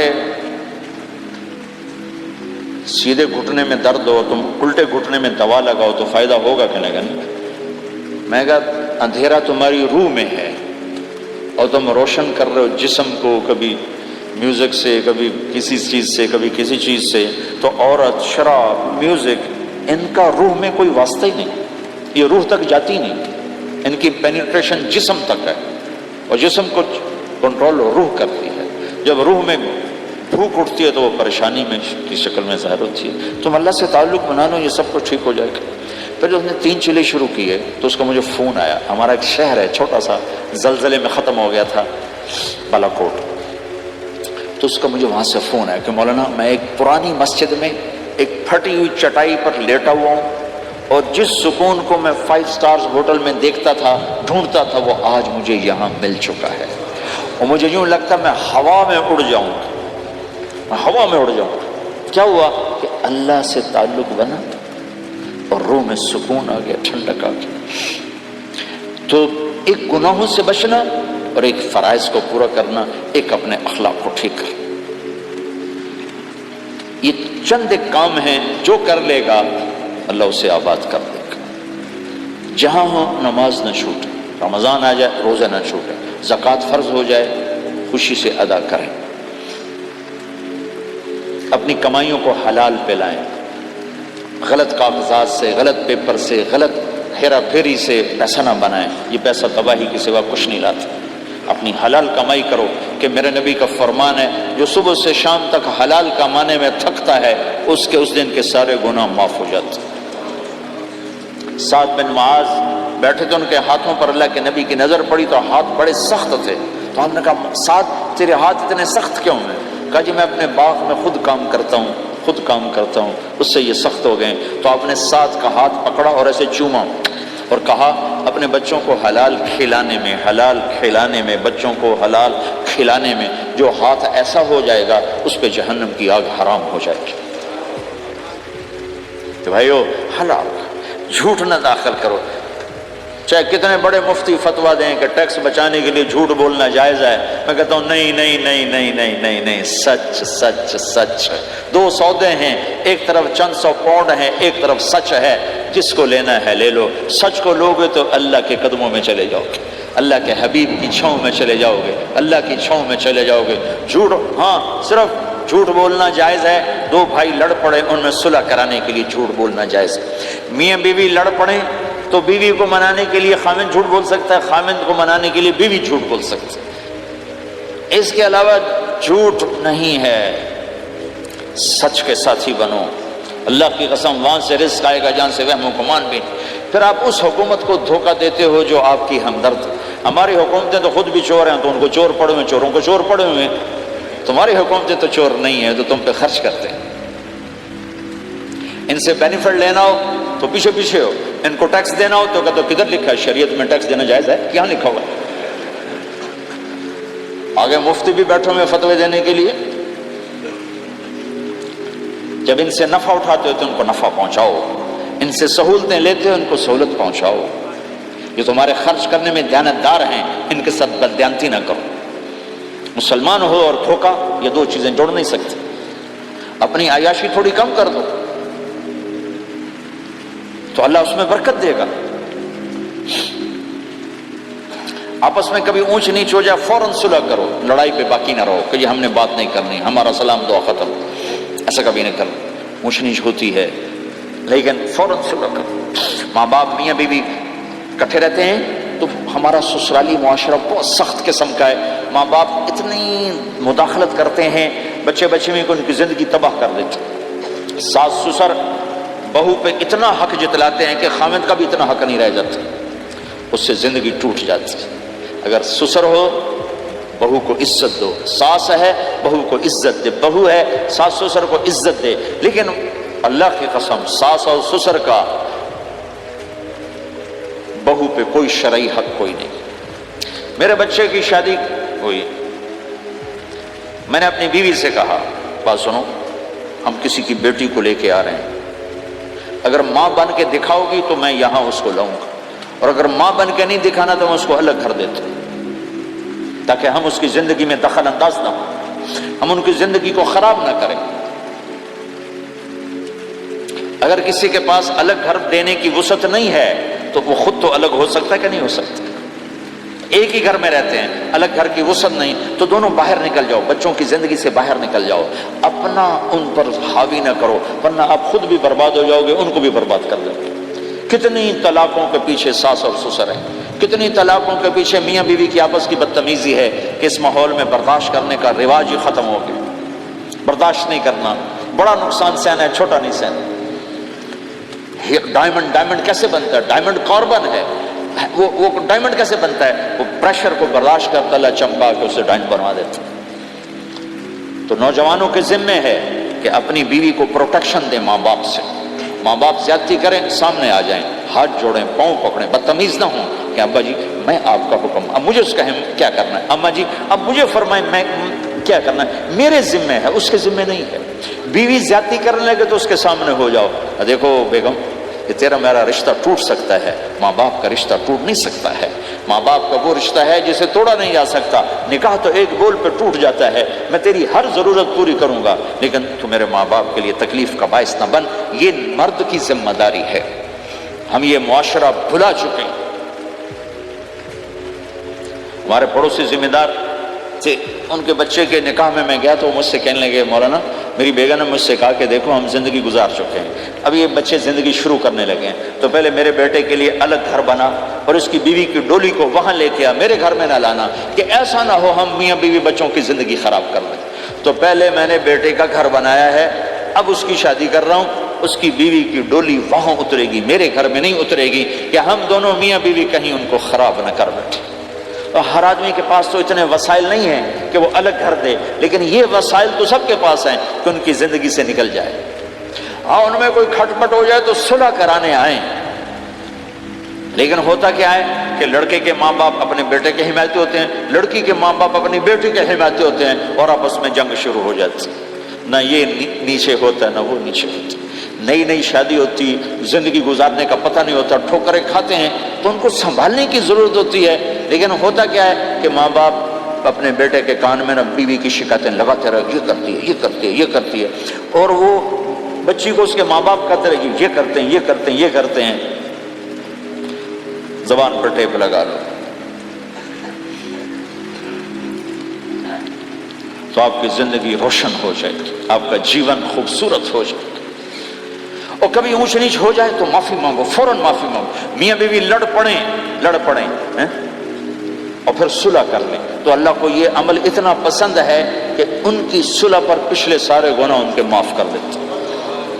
قرآن کی ایک آیت اتری ہی میاں بیوی کی لڑائی پر تھی. ایک خامد اپنی بیوی پہ بڑے ناراض ہو, مسجد میں بیٹھے بیٹھے انہوں نے نیت کی گھر جاؤں گا اور بیوی کی ٹھکائی کروں گا. یہ انہوں نے نیت کی, مسجد میں بیٹھے بیٹھے نیت کی گھر جاؤں گا میں انہوں چنگا لتر پھیرنا ہے. میرے اللہ تو آسمان زمین اللہ کے لیے تو سب برابر ہے دیکھنا. تو اللہ پاک نے اسی وقت قرآن اتارا, اسی وقت یا ایھا الذین آمنوا ان من ازواجکم واولادکم عدوا لکم فاحذروہم. اے ایمان والو, بیوی بچے اولاد, عدوکم نہیں کہا, عدوا لکم بیچ میں لام لائے ہیں یہ بتانے کے لیے کہ عدو اصلی معنی میں نہیں ہے, یہ اس معنی میں ہے کہ اے ایمان والو تمہارا بیوی بچوں کے ساتھ اٹھا ٹھیا ہو سکتا ہے, کھٹ پٹ ہو سکتی ہے, جھگڑا چھوٹا موٹا ہو سکتا ہے. کیا کرنا ہے؟ فاحذروہم, اس سے بچنا ہے, بڑھانا نہیں, بچنا ہے. کیسے بچنا ہے؟ ان تعفو, اس جھگڑے کو بڑھانا نہیں, مٹانا ہے. وتصفحوا, اس کا اثر دل سے مٹانا ہے. وتغفروا, پھر دوسرے کو معاف کرنا ہے. یہ تین کام میاں بیوی کرو, اگلا میں کروں گا. فإن اللہ غفور الرحیم, تمہارے پچھلے میں سارے معاف کر دوں. تو اگر اس مجمع میں کوئی بیوی سے لڑا بیٹھا ہے تو جاتے جا کے صلح کر. کوئی ماں باپ سے لڑا بیٹھا ہے تو جاتے جا کے صلح کر. کوئی ماں باپ بچوں سے ناراض ہیں, جا کے خود مان جائیں. اس ماحول میں بچوں کو پیار سے لے کے چلنے کی ضرورت ہے. میرے نبی کی زندگی محبت کا شاہکار ہے. ساری زندگی کسی کو ڈانٹا نہیں, ساری زندگی کسی کو ڈانٹا نہیں, اپنی وجہ سے, اپنی وجہ, کسی پہ ہاتھ نہیں اٹھایا, اپنی وجہ سے. حسن فرماتے میں نے 10 سال اللہ کے نبی کی خدمت کی, ایک دفعہ نہیں کہا یہ کیوں کیا, ایک دفعہ نہیں کہا یہ کیوں نہیں کیا. تو بھائیو یہ خوبصورت زندگی ہے. آپ کے یہاں تو خادم نہیں ہوتے, سارا گھرانہ ہی خادم ہوتا ہے. تو میں پاکستان میں ہوں تو میں اگلا چیپٹر بیان کرتا ہوں کہ نوکروں کے ساتھ بھی اچھا سلوک کرو. وہ یہاں ہے ہی نہیں, تو آپ پہ بانڈے مانجنے, آپ پہ ٹوائلٹ صاف کرنا ہے, آپ پہ گڈی صاف کرنی, ڈرائیور بھی آپ پہ تھے, مالک بھی آپ پہ, پٹرول بھی آپ پہ پاؤ. بھائی چنگا انگلینڈ ہے, پٹرول بھی آپ پہ پاؤ, ہوا بھی آپ پہ بھرو. 2.5 لاکھ کی گاڑی یا ڈرائیور آپ پہ. ہماری 2.5 لاکھ پاؤنڈ کی, ہماری 2.5 لاکھ کی سزوکی ہوتی ہے, ہمارا نوکر بیٹھا گاڑی چلا رہا تھا. نوکر تو اللہ کی بڑی نعمت ہے، تم اس سے محروم ہو۔ کچھ اس کے فائدے بھی ہیں، کچھ نقصان بھی ہیں، لیکن فائدے زیادہ ہیں۔ ہمارے بچے اتنے سست ہو جاتے ہیں کہ پانی کا گلاس کہو تو اٹھ کے ہی نہیں دیتے، وہ آگے نوکر کو بلاتے۔ میری اپنی میرے ابا جی مجھے کوئی کام کہتے، اتر جا میں نا انہوں صد کیا، تو میں باہر جا ابا جی آندر انہوں صد کیا، میں خود نہیں جاتا، ایسی سستی پڑ جاتی۔ یعنی تمہیں اپنی حماقت سے بتا رہا ہوں، سردی میں لیٹا ہوا تھا تو میری رضائی گر گئی، تو میں نے باہر سے نوکر بلایا، میں کہا بشیرہ او جی اور آمینہ رضائی میرے اتنے پا، تو اپنا سنا رہا ہوں۔ لیکن آپ جہاں جاب کرتے ہیں، جہاں جاب کر رہے ہیں وہاں دیانتداری سے جاب کرو، دھوکہ نہ ہو، فریب نہ ہو، فراڈ نہ ہو۔ آپ بھی کہیں ملازم تو ہیں، کہیں کام کر رہے ہیں، کوئی آپ کی دکان پہ کام کر رہا ہے، گھروں میں کام کرنے والے، دکانوں پہ کام کرنے والے تو ہیں۔ اور جن لوگوں کے پاس پیپر نہیں ہوتے ان کو اتنے تھوڑے پیسے دیتے ہیں کہ وہ بیچارے روٹی بھی نہ کھا سکتے، تو بھائی یہ لینے، چونکہ ان کو پتہ ہے یہ بیچارہ پھنسا ہوا ہے اور کہیں نہیں جا سکتا ہے۔ تو ایسا نہ کرو، یہ ظلم نہ کرو۔ اول تو ایسے لوگ رکھو نہیں، تمہارے لیے قانون اس کی گنجائش کوئی نہیں۔ لیکن اگر کوئی اس طرح رکھتا ہے تو پھر یہ ظلم نہ کرے کہ 100 کی بجائے 10 پاؤنڈ دے رہا ہو، بھائی لینے تو لے لو، اس کو پتہ ہے اس بیچارے نے کہیں نہیں جانا۔ ایسے ظالم نہ بنو۔ وہ ہمارے یہاں کرائسس چل رہا ہے بہت زیادہ، تو جو بیچارہ پھنس جاتا ہے نا تو اپنی پراپرٹی بیچنے پر آتا ہے تو اس کی 1 کروڑ کی پراپرٹی کے 20 لاکھ لگاتے ہیں۔ میں گزر رہا تھا مال ٹاؤن میں، ایک دوست کے پاس ٹھہرا تھا، وہ پراپرٹی ڈیلر تھا، تو ہم صبح واک کر رہے تھے تو ایک گھر کے قریب سے گزرے، کوئی 6 کنال کا گھر تھا۔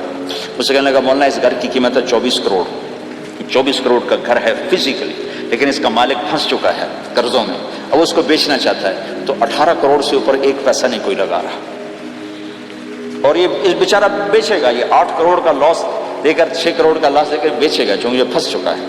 میں نے کہا اگر میرے پاس پیسے ہوتے تو میں اس کا 24 کروڑ کا گھر لیتا 30 کروڑ کا، کہ 24 کروڑ اس کے قرضے میں جاتے اور 6 کروڑ سے اپنا الگ کاروبار کر لیتے۔